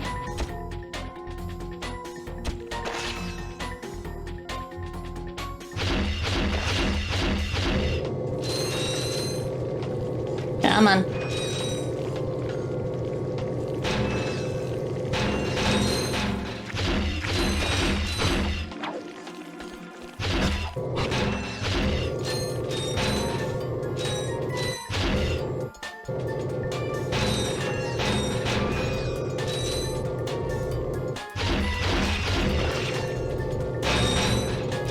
Nice.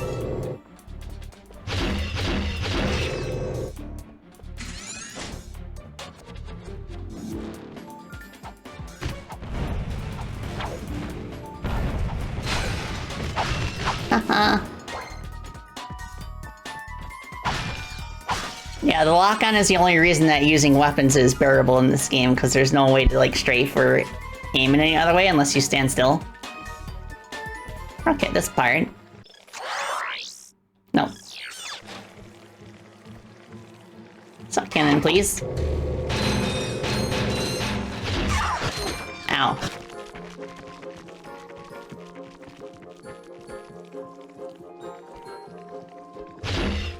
No.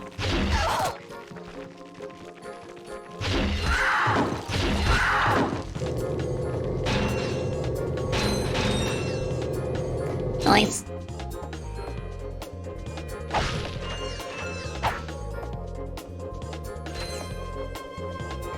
Ah, thank you for heading pads. Ah, that's so nice.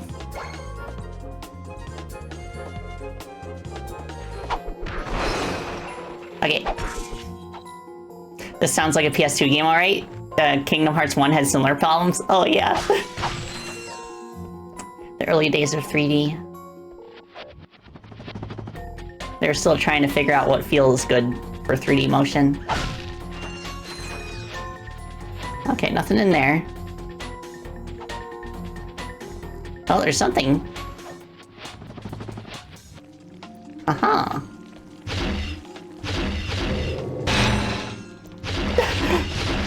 Fills up instantly. Gotcha. Gold bolt! Let's go!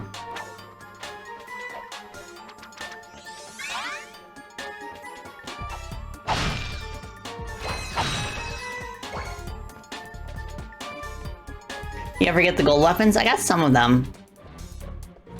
I never truly 100%ed this game, because unlike later games, there's no difference in the strength of enemies or anything in New Game Plus. You just get more bolt drops, and that's it. Plus access to the gold weapons. E. E.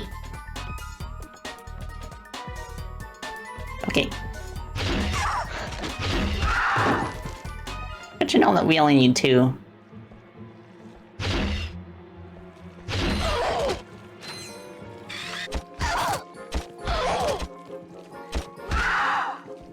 Pew, pew.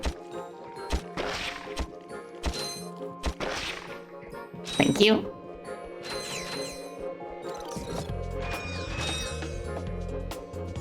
Let's see. Can I just shoot it? Yes.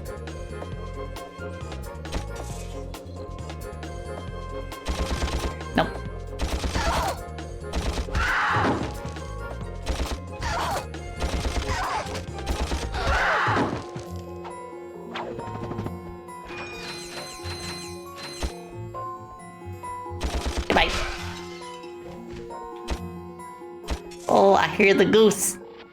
The geese. The geeses. The gooses. It's a gaggle of geese flying overhead. Why aren't you working? I'll just do this.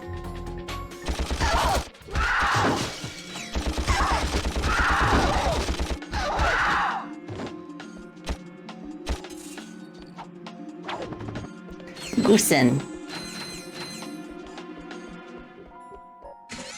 Nice. Okay, boss time. Okay.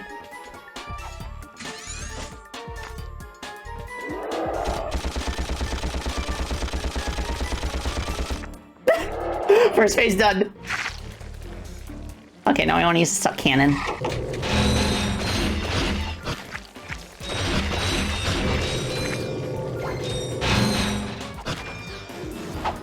Okay.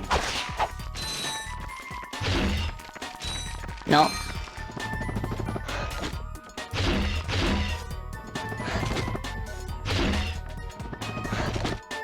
This does a lot of damage. Oh my goodness.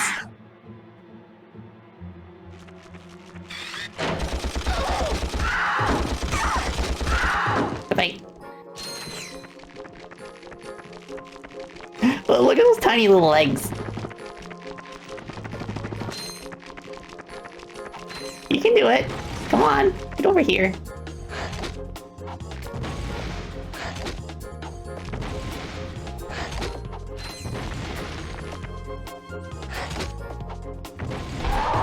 Goodbye. They do be skittering.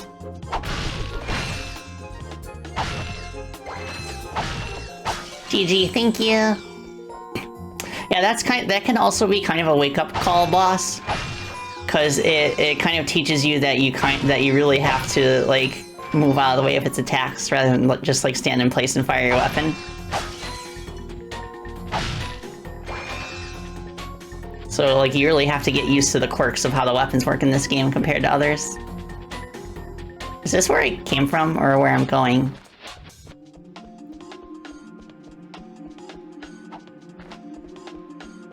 Okay, no, that's not the way. I think this is the way. Yeah, easy. GG's.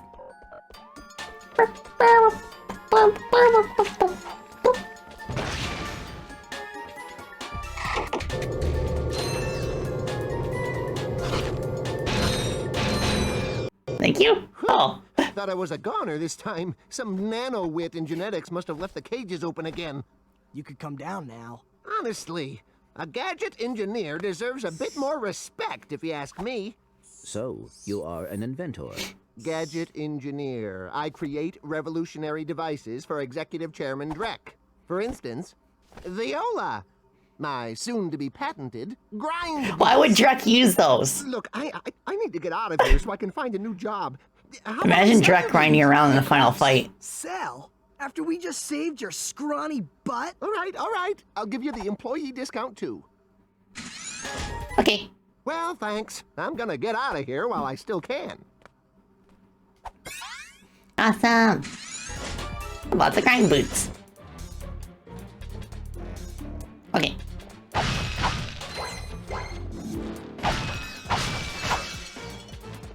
Alright, so... nowhere to go, except down the grind rail. Okay, let me equip them first. Now we have shoes. For the rest of the game. Okay, we can hit stuff on it too. That'll come in handy later.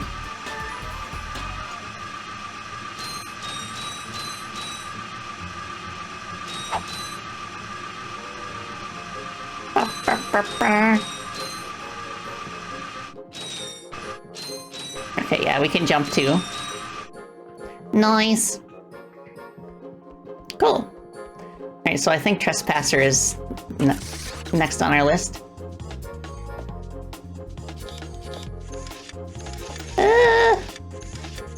This way? Aha! Easy. Let me take Sippy.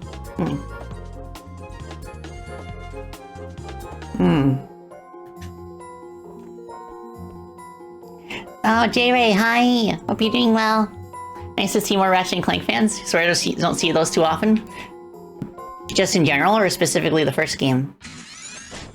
Oh yes, there's no oxygen out here, so we need to send Clank. So we get to play as Clank for the first time. Yeah, real grinding was very slow in this game. We're so small! We're so tiny. Pretty much in general? Oh, okay. Yeah, I've seen like one person I follow on Twitch play the trilogy on PS3. Like, punch. It's nice to know that Clank is strong enough to break crates with his fists.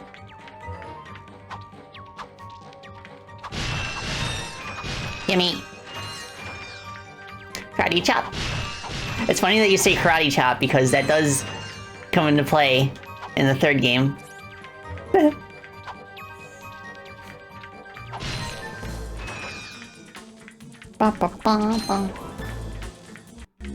Jump, then press and hold the X button again while in the air to fly.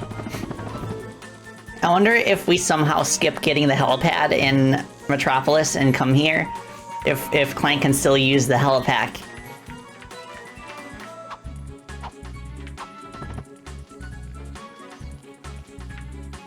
I have a feeling we need to use those crates to get up high. But there's nothing up here, so it's fine. Bump, bump.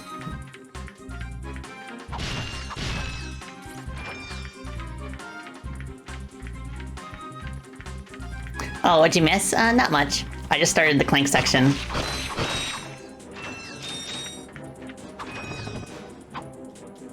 Come on.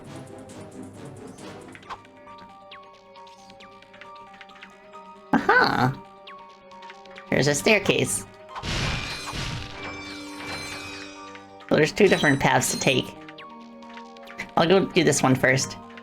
You're saying something about the helipack? Oh, yeah. I wonder if we somehow skip getting the helipack upgrade in Metropolis, if Clank can still use it in this section. I don't think there's any reason for this part to be here, other than more bolts.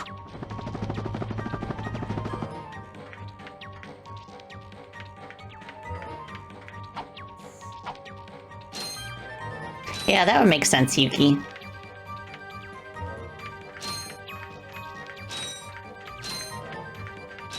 It's kind of like how in the second game, it's possible to bypass getting Clank at the start of the game to begin with. And you can play through most of the game as Ratchet alone. Which is quite interesting because the cutscenes still assume that you have Clank.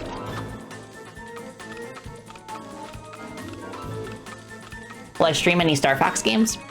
It might be fun to stream the 3DS remake of 64.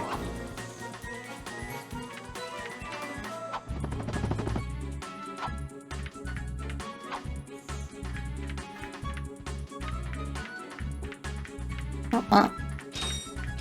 Yeah, we got no chance. We don't have any guns. But thankfully, we have something just as useful. You have just activated a Gadgetron. To command a Gadgetbot, hold down the triangle button and select Wait, Follow, Attack, or Enter. Yeah. Attack. Oh wow, we didn't lose any of them.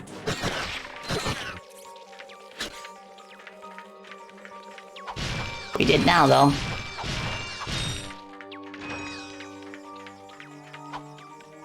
Okay, let's get him back. Hello.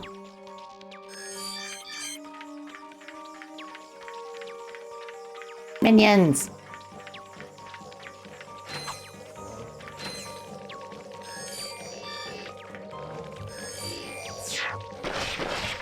Nice. So, enter.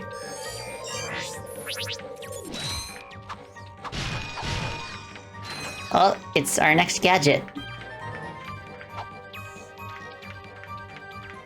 Awesome! Ta-da!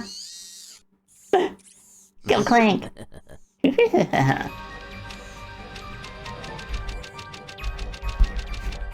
A beam gun. It's not a gun though, it's a gadget. The Gadgetron hydro displacer uses insta faucets and insta drains. Using it, you can drain and fill pools. Our sensors do not detect any on this space station. Of course there isn't. Yeah, Clank has such a unique laugh.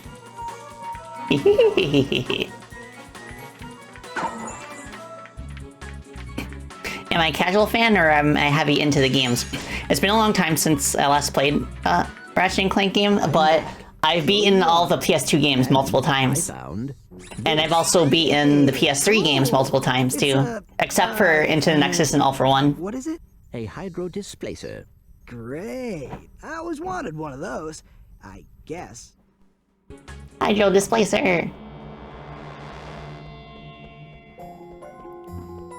Alright. So I think we did everything here. No, there's one more. This way?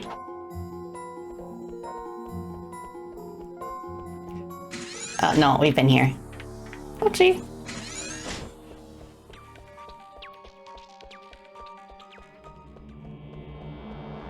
Okay, there should be another... Yeah, it's this one over here. Hope you revisit the rest of the series too. Yeah, 2 is my favorite. Going commando? To a decommissioned Blarg warship. Our scanners indicate that there may be useful technology on board. Nice. It looks like a submarine thingy.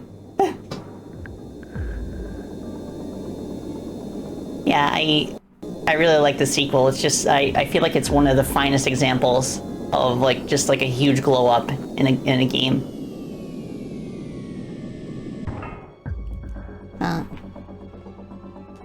Okay.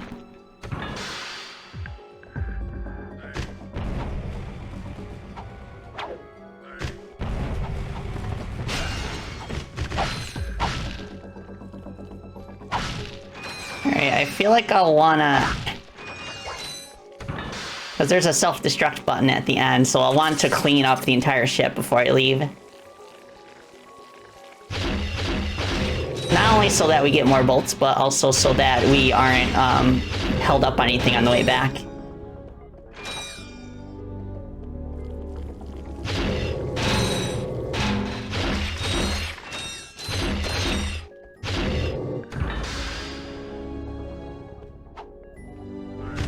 Anything cool over here? Okay, no.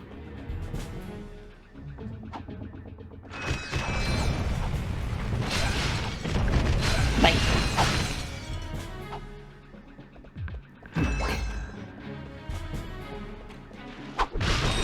Really curious to see me play Rift Apart? Yeah, I haven't played it yet. What the fuck? Okay. Will this fit? Nope. He tries to bite the explosion. That's interesting.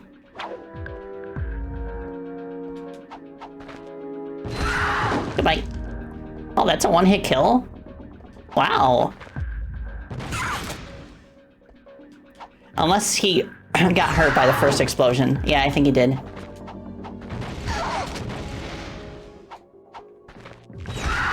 Goodbye. Alright, let me clean up this room and then we can make a clean getaway after we push the button.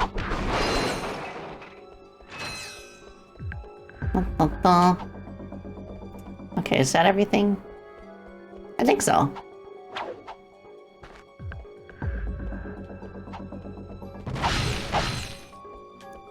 Nice.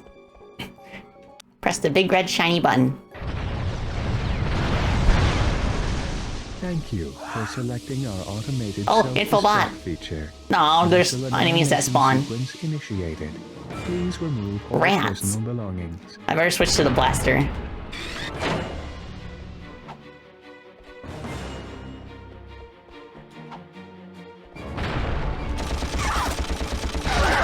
Goodbye. Perhaps you didn't know. This vessel will self-destruct. Boom. In a matter of seconds. Please evacuate. Let's go.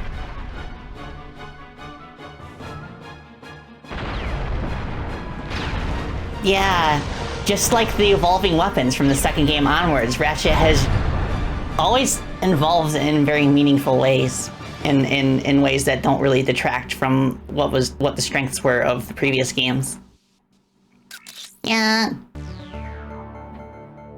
This is Darla Gratch reporting live from Blackwater City. We've just learned that Captain Quark will be presenting the grand prize at the Intergalactic Hoverboard Championship, which will be held here over the next few days. In related news, this planet has recently been suffering from an infestation of strange amoeboid creatures. The city's administration has assured this reporter that every step has been taken to eradicate these nuisances. Darla Gratch, Channel 2 News. Did you see that? Yes, I hope that poor woman is all right. She's fine, I think. I was talking about the hoverboard races. Yeah. Okay.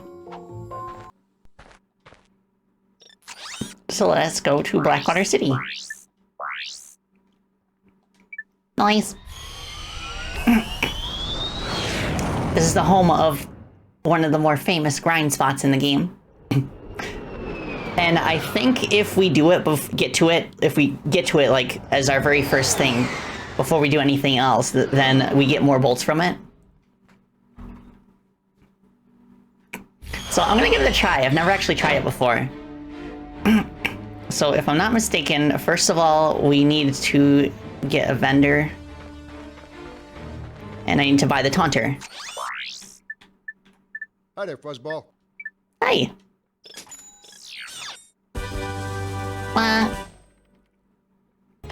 His smile. So I guess this just kind of goads enemies towards you normally, but it can also break crates, like the sound wave. So there's a section in the sewers where we can kind of like use the taunter to break crates that are just like above the tunnel in the racetrack. And the racetrack has like infinitely respawning crates, so we can just stay there like forever if we want and grind as many bolts as we want.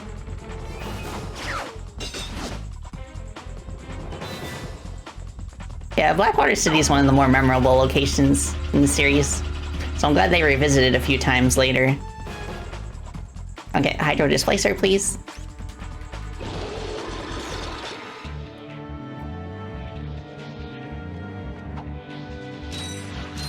Ba-ba-ba-da-ba-ba. Bolts. Not that it matters if I collect these, since we're about to be a lot richer.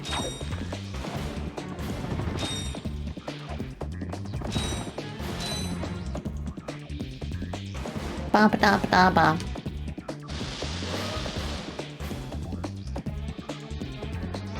Cool.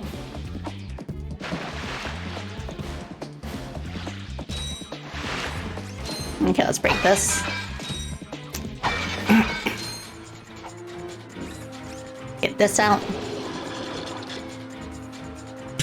Oh my goodness. Oh, let me take a sippy. Ba-ba-ba.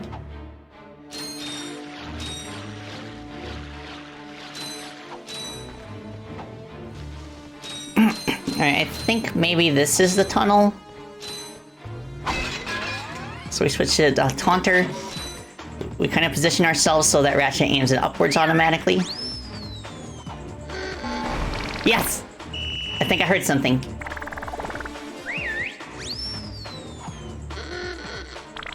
I heard crates break.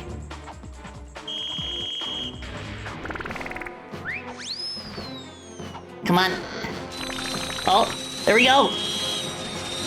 I activated the glitch. Alright, so if you're playing this on console, you just tape your circle button, leave it on overnight, and then you'll have like a million bolts. Awesome! I wish I didn't get to Blackwater City this early, because then this would be like my preferred grinding spot. I could go to the racetrack later and do it that way, It's not Connor. Thank you so much for the follow. I appreciate it. Didn't know you could activate the glitch here. I thought it was only at the race spot. Yeah, I thought so too. Well, I looked up online, bolt grinding spots to see if there was like a more legitimate means.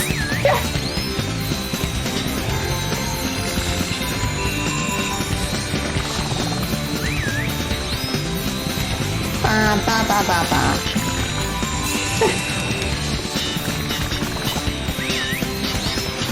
Is this the stream now? I think it depends. Can I fast forward? Let me try. Well, first wait, no, okay, I already saved. Okay. I can do like 2 times speed.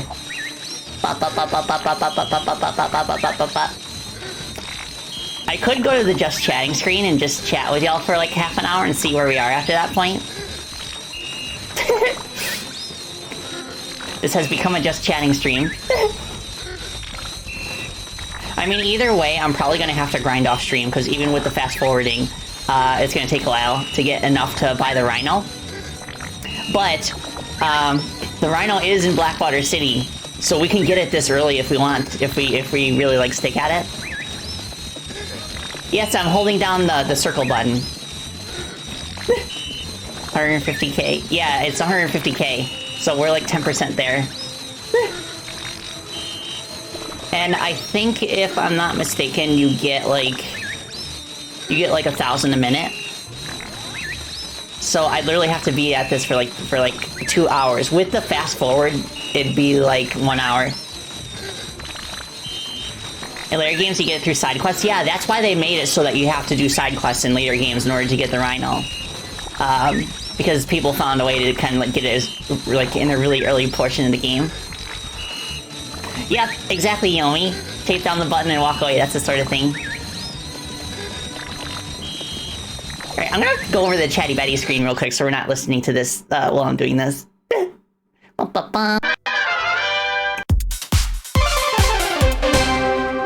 hour later. Okay. So.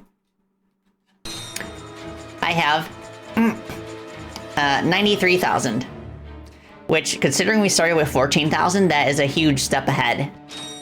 But I'm still not gonna buy anything until I get the Persuader, because I need to save up as much money as possible to, yeah, I'm over halfway there. 75,000 would be the halfway point. So at this point, we will continue with the Hydro Displacer puzzle. How does the glitch work? So basically, what was happening there, is that in this specific spot in the sewers, it's right below the racetrack that has infinitely respawning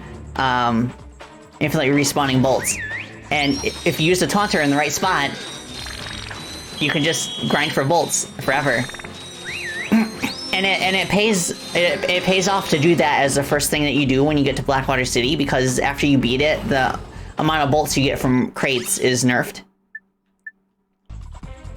Yeah, I didn't even know that this was like a way that you could do it. I thought you had to actually get on the racetrack, because there's a very famous glitch where once you get the Hollow Guys and you turn yourself into like a robot disguise, you do that in order to get onto the racetrack without boarding your hoverboard. And because of that, you're able to just like walk around and break the boxes, which keep respawning. Okay, so I think we need to put the water back. Decoy Glove is another way you can do it. Hollow Guys is the most famous way, but Decoy Glove is the way that you can get in much earlier. So we have to be careful about our oxygen here.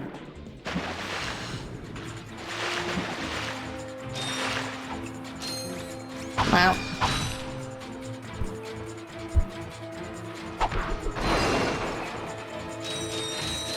Well. So many bolts. Considering that the Tesla Claw costs 40,000, I think by the time that we get to, Oh, no. I forgot about this part.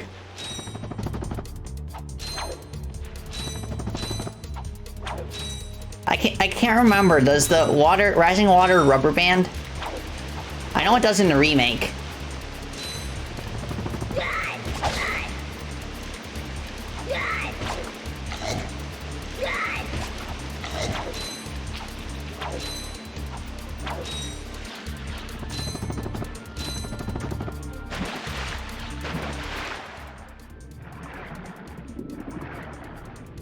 Come on.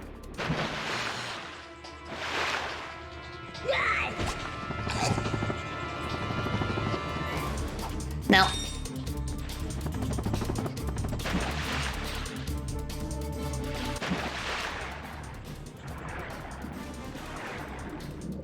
Come on.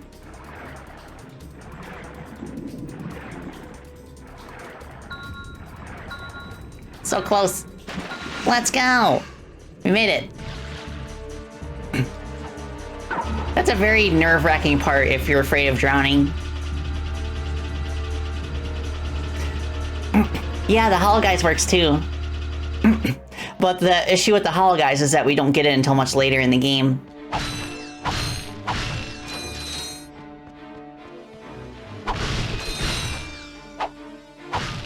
Nice. Okay, so there's stuff in there, but... Hey, press conference is over. Captain Quark don't want no more reporters bugging him in his trailer. Oh, you see, my friend and I need to speak to the captain about a matter of galactic security. You mean you and your walking camera? You paparazzi make me sick. Now beat it. But sir, I'm sure the Captain Quark will understand once we... Now, save it. I know how it works. You convince me to let you in, you snap a picture of the captain in his underpants, then you sell a picture to the info tabloid for $1 million volts. You've got it all wrong. Meanwhile, I'm stuck here making 6 volts an hour, and I have to listen to a lecture from that 6 volts? Quark. So you don't get in unless I get a kickback. In advance. 4,000 volts. Okay. You see how it works? You grease the hinges, the door opens. Captain Quark? What's that? It's Ratchet and Clank, Captain. You know, from the hub. Oh, yes, I know who you are. You do? Yes, and thank Oh, really? I Galaxy, tried? you That's found me. that's really cool. There's an awful plot being hatched to destroy our planets. Ratchet, he knows. Great. Does that mean we can go hoverboarding now? My friends, we're all in grave danger, and I believe that together we can put a stop to this madness. Together? You mean you want our help? Look, Ratchet, I've been keeping an eye on you. I've never seen anyone with such raw talent. You are a true hero in the making. Really? You mean I could be famous? Oh, absolutely. Oh, here, take this. Nice. What makes one man toil in obscurity while another becomes a hero? Is it strength, compassion, determination, or just... Okay, so the guard voices Bulkhead in Transformers Prime? Question, but Captain Quark knows the secret. That's why he's been able to defeat more despots, rescue more see you later, damsels in Hi, distress, Dan. and save more Hope you have good civilizations tortillas. than any other hero in the galaxy. That sounds yummy. Now is your opportunity to see if you've got the stuff heroes are made of. This infobot contains coordinates to Quark's secret base. Can you quickly conquer Quark's killer cannonade of confounded contraptions? Can you quickly Oh, just make your way through the defenses to the center of the base. Prove yourself. Learn the secret and earn your place in galactic history. Consult your doctor before attempting any strenuous exercise. Not responsible for death or dismemberment. Your results may vary.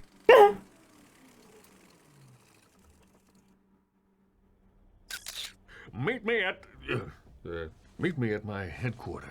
Hey, Captain Ratchet, what do you think? We won't fail you, sir. We promise. Let's go! Planet Umbris. Umbris is another planet that was cut from the remake.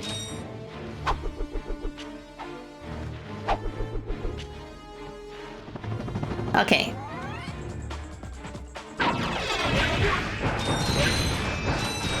Goodbye. We have bolts to make back. Ah, how do I get there? I guess I have to go back to the start first. Oh, there we go. Taxi! Hoverboard taxi.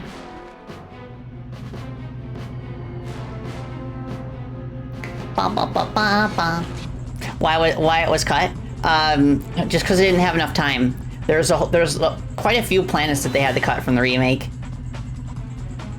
Eudora is also not in the remake, and Orxon isn't either, which Orxon I think is the biggest loss, just because of how strong of an impact it makes in the original.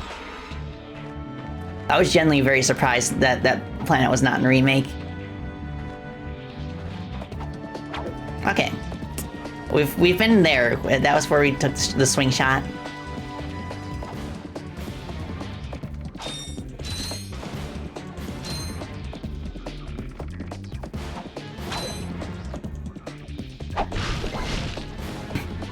They had to redo the games from scratch and not just port the assets. Well, that's interesting.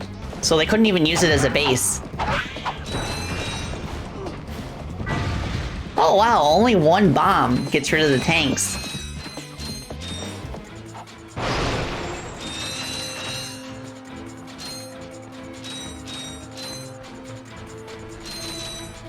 Nice.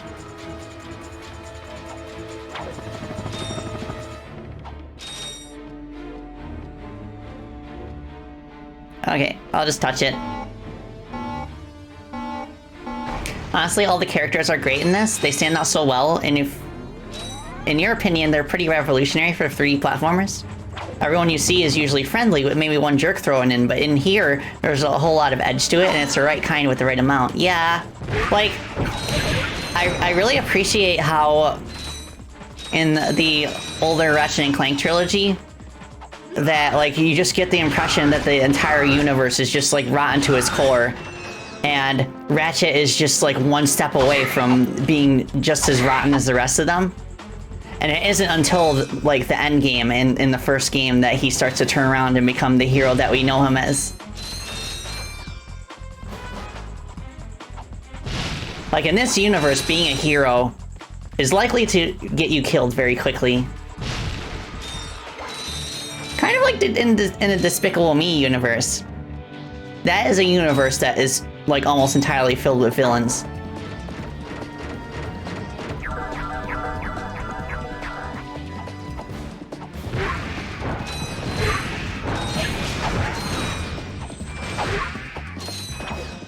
Goodbye.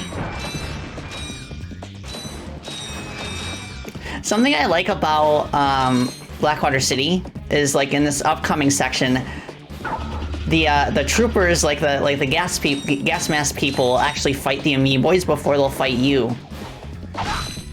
So there's, like, different enemy factions. I love when games do that. So that's why, like, in the games that I work on, I generally try to have at least a few situations where that can be taken advantage of. Nice.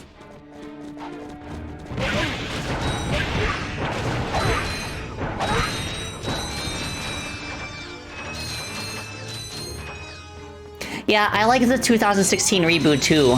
It's just a different game. You can't go into it expecting the same, like, gameplay and narrative. To be honest, I think my ideal situation would be the gameplay of the remake, but the story and, like, aesthetic of the original. Because I do like the improvements to the gameplay that they made after the first game. Like, the first game, Ratchet, like, controls, like, in such a clunky way that you really have to be careful about when you engage enemies. Okay, is downtown the way forward? I think so? Okay. Did I see the movie? Yeah, I saw the movie. I watched the movie before I played the game, so I had that context going into it. But there's a few cutscenes in the remake that kind of assume that you've already watched the movie because they introduce, like, a bunch of characters that you haven't seen before.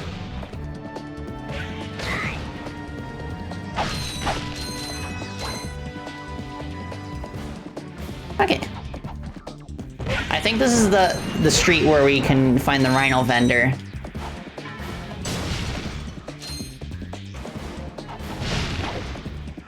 Hope you liked the game then. If you enjoyed it, then I hope and encourage you to try the rest of the series. Oh, yeah, I'm a Ratchet & Clank veteran. I've played through this game like multiple times in the past. But in the sense that beating this will encourage me to stream the other games, and yeah, absolutely. I can't wait to, like, stream some of the other ones too. Oh, can we break this lamp? No, these are unbreakable lamps. Gotcha. Okay, yeah, here's the rhino vendor. Well... Rhino for your robot. Trade you. Well... Okay. Ratchet. I'm kidding. Sorry, he's not for sale. What's a rhino anyway? Rip ya a new one. What did you just say to me? R-Y-N-O. Rip ya a new one. Why, that's the most powerful missile launcher in the galaxy. I know it's worth a lot of bolts. He must have stolen it from the Blarg. Stolen? Look, trash can. Did I say anything about it being hot? You better watch your mouth or I'll... Wait, don't tell me. Rip you a new one. Oh, you need 150,000 bolts, yeah. You're not supposed to get this weapon until you've already beaten the game. But I think we did enough grinding where we can get it a lot earlier. We still have to play through some of the game first, though. Or click the right analog joystick to bring up the map. This may help you locate where you are. Oh yeah, Shadow, Voidclaw. I've seen playthroughs, wrench only. They're really fun to watch. And actually, fun fact, one of the most like obnoxious enemies to deal with in this game are these like flying troopers that start appearing in some of the later levels. I found that actually the easiest way to deal with them is by running up to them, hitting them with the wrench. Because they're basically like snipers. So if you stand in one place and try to hit them with like the Devastator or the Visibomb gun, you have to like constantly move out of the way or else they'll hit you. But they're not very good at close range. So I love like running up to them, just like hyper striking them until they die. That's what the Taunter racetrack glitch is for. Yeah, I could show off the racetrack glitch once I've got like the right gadgets for it. Come on.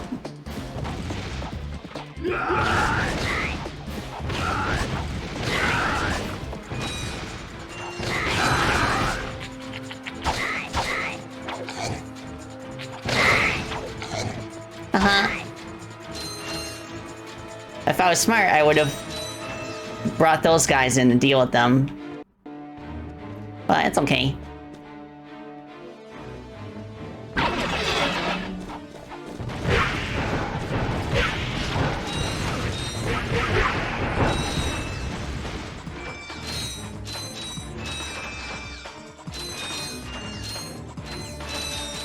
Oh yeah, the Blarg troopers.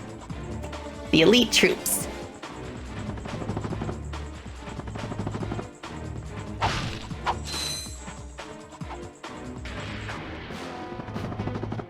Okay. Nice. Let me get up here and get this life. I haven't actually died in combat yet. The only 2 times that I've died so far have been falling down a pit. Gonna head out and hang with a friend. It was good getting to know this community for a while. Thank you so much for hanging out with us, J-Ray, and thank you for the follow. I appreciate it. Hope you enjoy the rest of your day.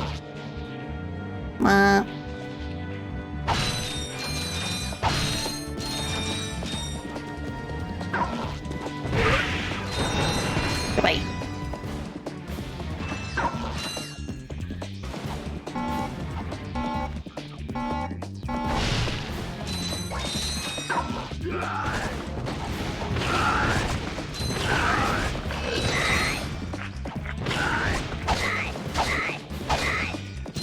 The bomb glove's really pulling its weight.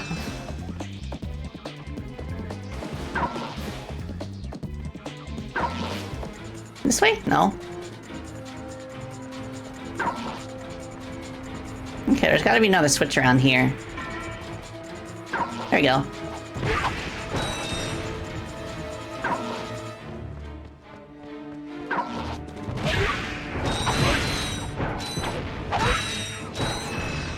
Nice.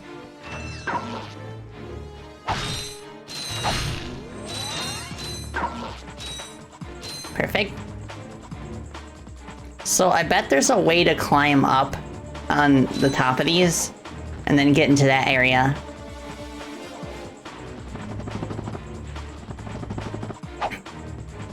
Oh, wait. Switch 2? Is that just a rumor or has it been confirmed?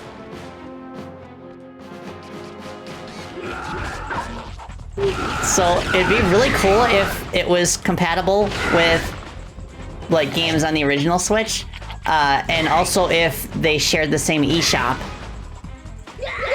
So that way everybody benefits from like being able to buy and play the same games, with just a few exceptions for like newer games.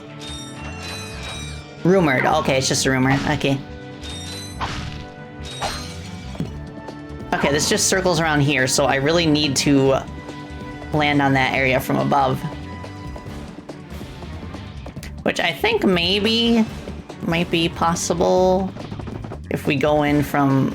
does this take us upwards? No, it takes us downwards. Yeah, me too, Luminous. I hope both physical and digital work with both systems. Basically, I just hope Switch 2 is just the straight-up hardware upgrade, but is basically the same system. Edge Drive says, if it is fully backwards compatible, you will wait to get it. Uh-huh. Whoops.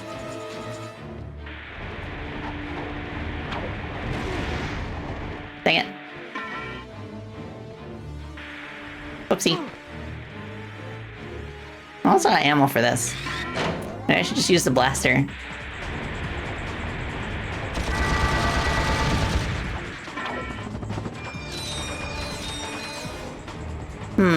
Okay, maybe if I hop on the sewer lid.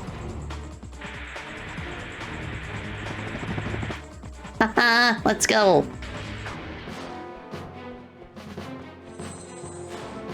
Okay. Gold bolt, here we come. Nice.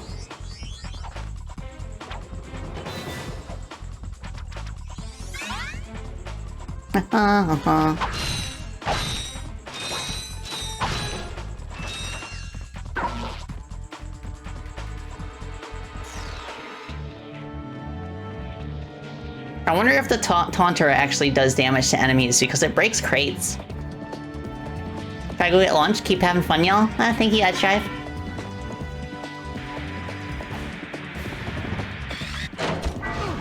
Oops.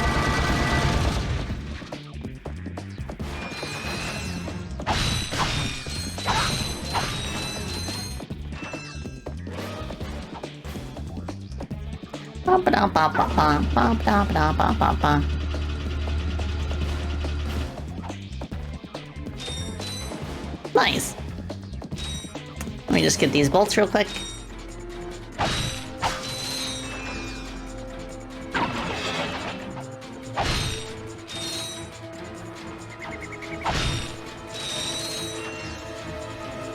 Health system in this game is wild. You already forgot about it?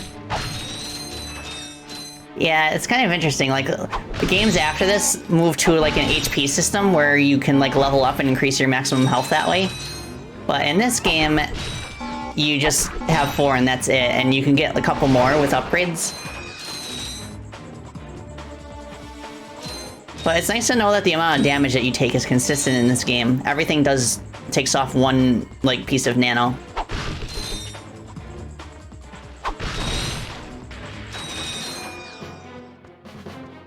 Okay. Let's go. To the races. Welcome to the HoverCon Intergalactic Hoverboard Competition. Captain Quark's giving away a brand new Platinum Zoomerator to the winner of this competition. A Platinum Zoomerator. Perhaps that will be the proof of your accomplishments that Skid's agent requires. Wait, do you guys mean Skid McMarks? Yeah, Skid couldn't make it, so we're here to, you know, fill in for him. Guess we'll see about that. Okay. And it just starts immediately. No screen transitions or anything. Break. The key to winning these races is to just constantly go into boosters so that you're always in the boost state. There's floor boosters and there's ring boosters. I think there's a way to do tricks, but it doesn't matter.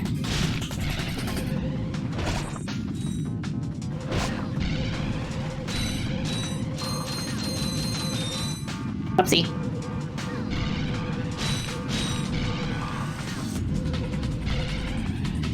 And you want to avoid hitting the bomb crates, because he will wipe out.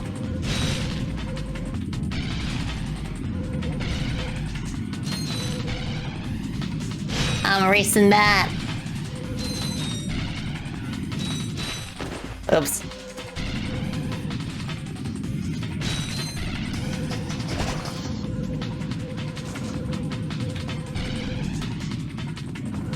Come on.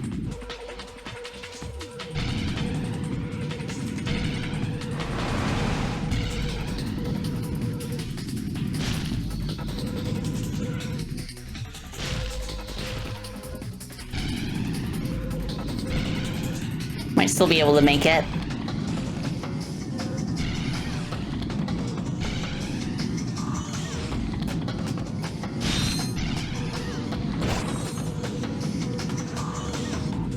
There he is. So close. Dang it. Okay. If we hadn't wiped out, that would have been a sheer victory. My stones! We have a new record! New record. I feel like the lack of any screen transition when you enter the race is probably indicative of them running out of time for this minigame.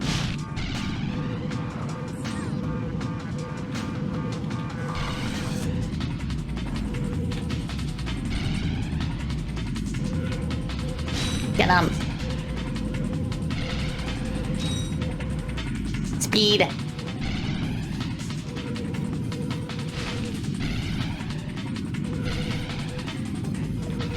The whole time Clank is just forced to look to the side, which is very disorienting if you're moving forward at high speed. It's like when you're in a car and you look out the side window when you're a passenger. Like, it feels like you're moving a lot faster if you're looking to the side compared to when you're looking forward.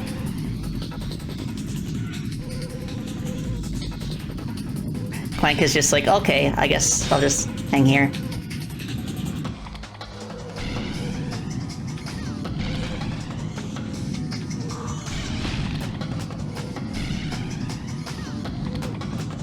Let's go!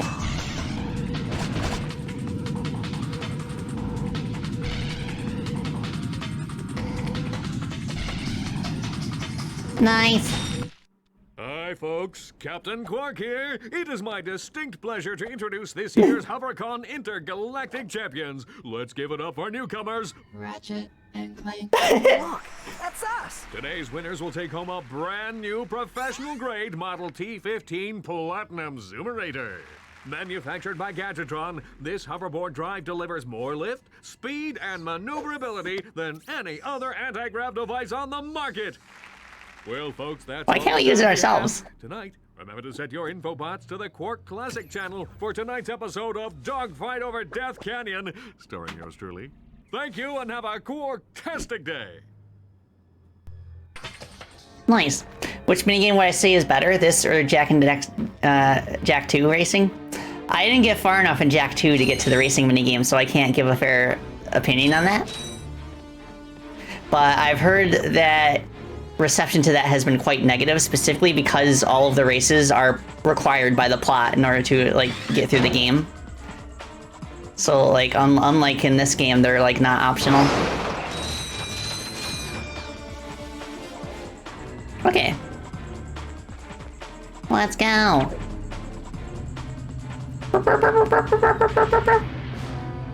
Also, fun fact, every time you get a new record on the racetrack here, you get 1,000 bolts as a reward.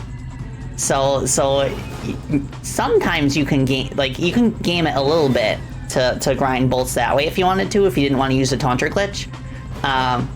And your previous record is reset whenever you reset the console. So you just play through the races until you've gotten as fast of a record as you possibly can, and then you reset, and then you keep doing that. It's not as fast as the Taunter glitch, granted. Okay, I think we've done everything that we can in Blackwater City for now. Yep.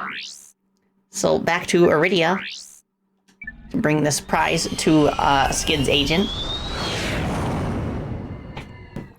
Oh my gosh, the city has such a good skyline. Thank you, Rob, for the care combo. I am out of water, sadly, but I will stretch. It's fine. I'm only gonna be on stream for like another I don't know, like 20 minutes.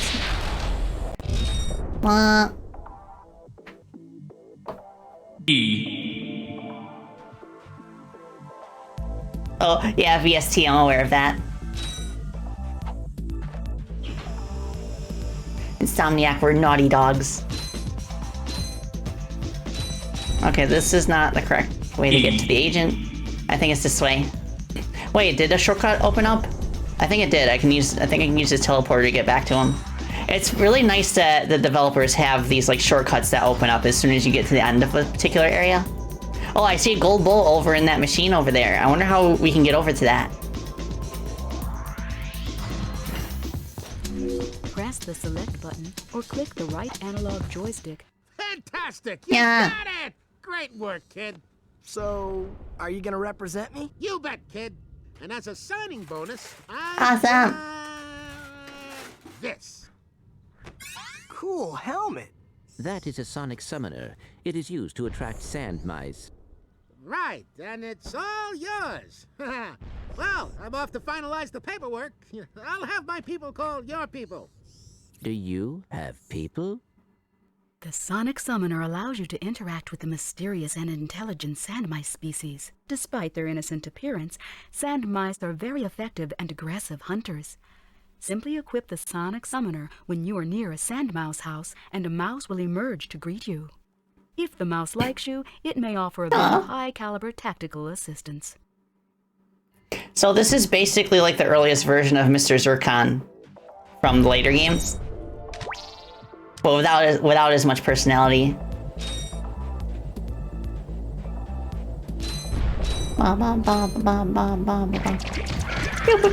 They're very strong though, so anytime you can find a place to summon them from, it's usually worth it. Yeah, I wonder what happens if the mouse hates us instead. Okay, I wonder how I can get that gold bolt over there in this part up here. Maybe if I long jump, I should have enough clearance to get past. Nope. I'm only afforded 3 jumps. So I think I have to approach it from a different angle. Sand Mouse or Mr. Zircon, which do you prefer? I prefer Mr. Zircon. Just because I can tell that his voice actor has fun with it. Press the select button or click the right analog joystick to bring up the map. This may help. Okay, maybe if I go up here. Oopsie.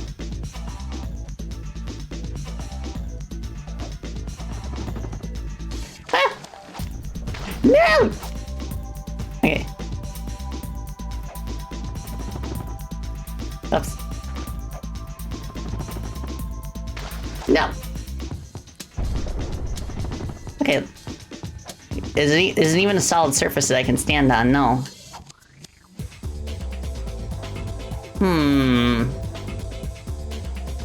I don't think I have enough clearance from here to get over there. Can I jump on this, maybe? Nope. Oh, okay. Thank you.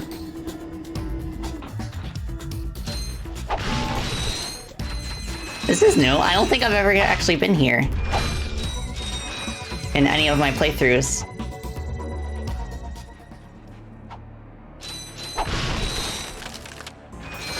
Oh wait, maybe, yeah. It's just a shortcut. Down here.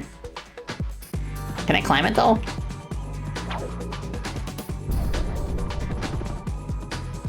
Gonna go lockdown? No problem. Hope you enjoy the rest of your day. Also, yeah, we can do side flips. This is the closest the game has to strafing. But of course, it's nowhere near as useful. Oh, so close. I bet if I just did like a normal double jump, or did like a high jump, followed by that.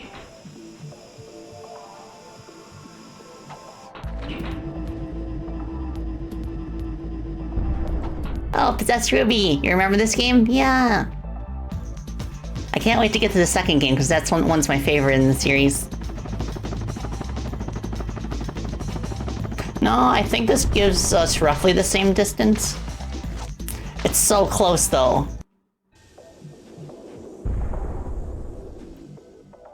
The end of the factory area right before Skid's agent.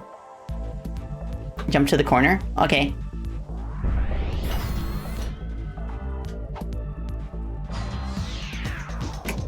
In speedruns, they abuse pausing to get in their special jump with the wrench. Oh, I think I'm aware of that one.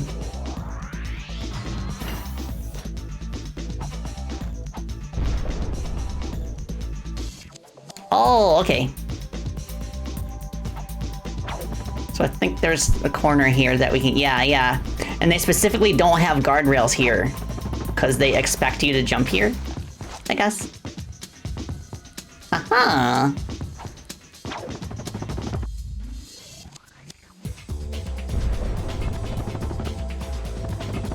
Bat. Ah, thank you. There we go. Gold bolt.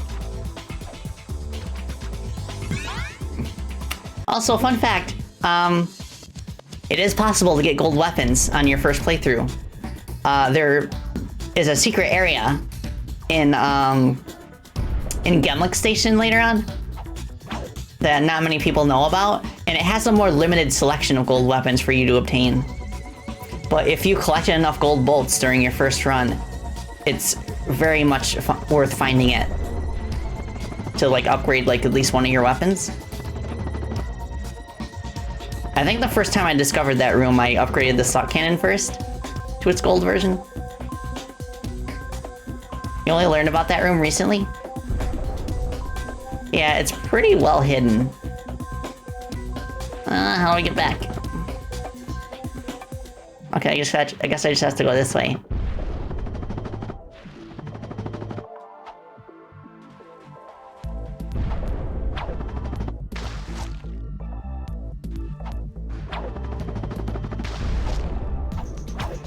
Nice.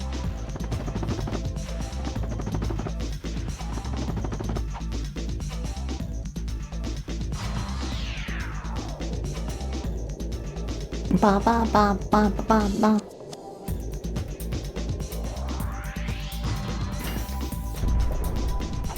Now, I believe Planet Umbris has some pretty lengthy, like, Hydro Displacer puzzles in it.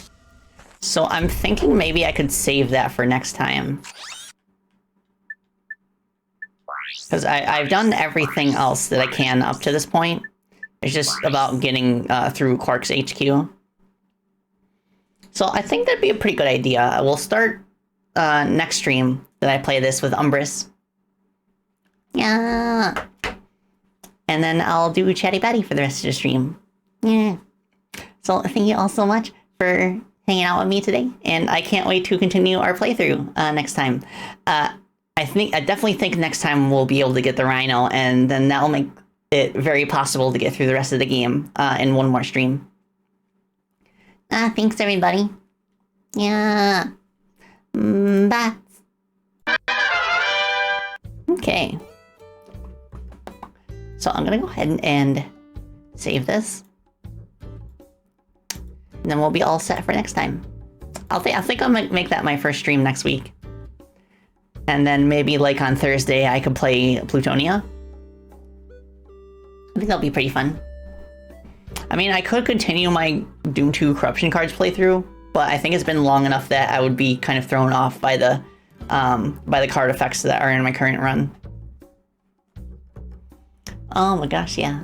But today was fun. I'm like, it's kind of cool that I kind of like segged into like half Chatty Batty, half Ratchet and Clanky. But yeah, like I'd say like so far my impressions are pretty good about how well this game is aged. I just prefer the more like gun-centric gameplay of later games. The corruption card playthrough is only likely to get harder. Yeah, I know. Like the way that it was at the point that I got, it was basically just like beyond ultra violence difficulty wise. Like I was actually struggling to stay alive. So I think it'll be a nice change of pace to play Plutonia with a different mod pack, because even though Plutonia's base difficulty is harder, there won't be that like exponential increase in difficulty from the cards. So I feel like if I play corruption cards again, I would definitely want to play it with a map that has like a map pack that has more compressed maps to play on, like the original Scythe, for example. Which I want to play the original Scythe. It's so cute. That's the only way I can describe it. It's just like it's doom cute. Grind bolts off stream. I might. I might do a little bit more grinding, and then maybe I could start next stream by grabbing the Rhino.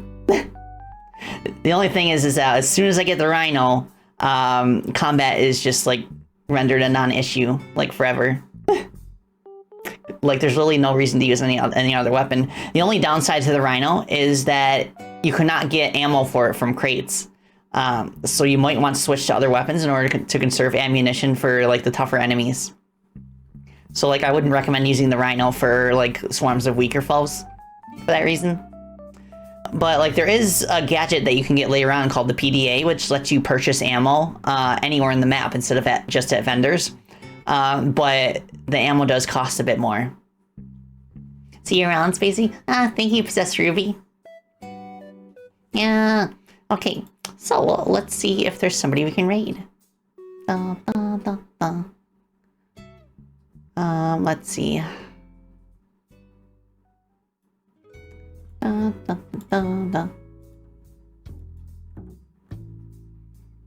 Okay, so CC is playing Scott Pilgrim vs. the World. Sean Chiplock's playing Class of Heroes. Yuppie is playing Little Goody Two Shoes. Vixen's having an anniversary stream? Okay, let's raid Vixen. For those who don't know, Vixen is the voice of Maria Note in Freedom Planet 2. The one battle character that inspired me to become Spacey Batelli. Okay,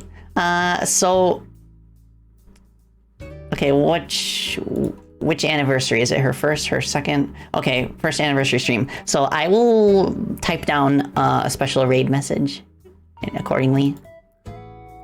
Let's do happy anniversary. Like that. There's our raid message. Feel free to copy it if you're subscribed to me. Then let's raid Vixen VTuber.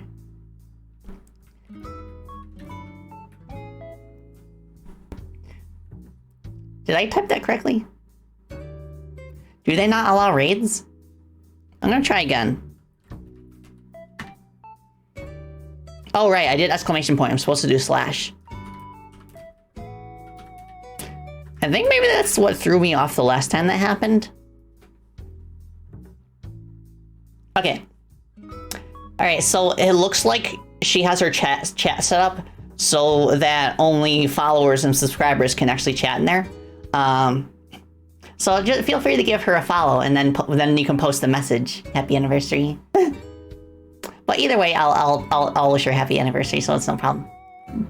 So without further ado, I shall bid you all adieu. Thank you all so much for the riveting conversation today and for watching me play Ratchet Clank. I can't wait to play more of this series, and oh my goodness, it's been a lot of fun. Thank you for hanging out with me once again. I will not be streaming on my channel tomorrow. I will instead be over on Jonkin Palm's channel on YouTube. I'll have information about that I'll post on Twitter and also in the Discord server. But it'll be on his YouTube channel at 8 p.m. Eastern. And then I'll show off some of my prized treasures on his little show, Palm Stars.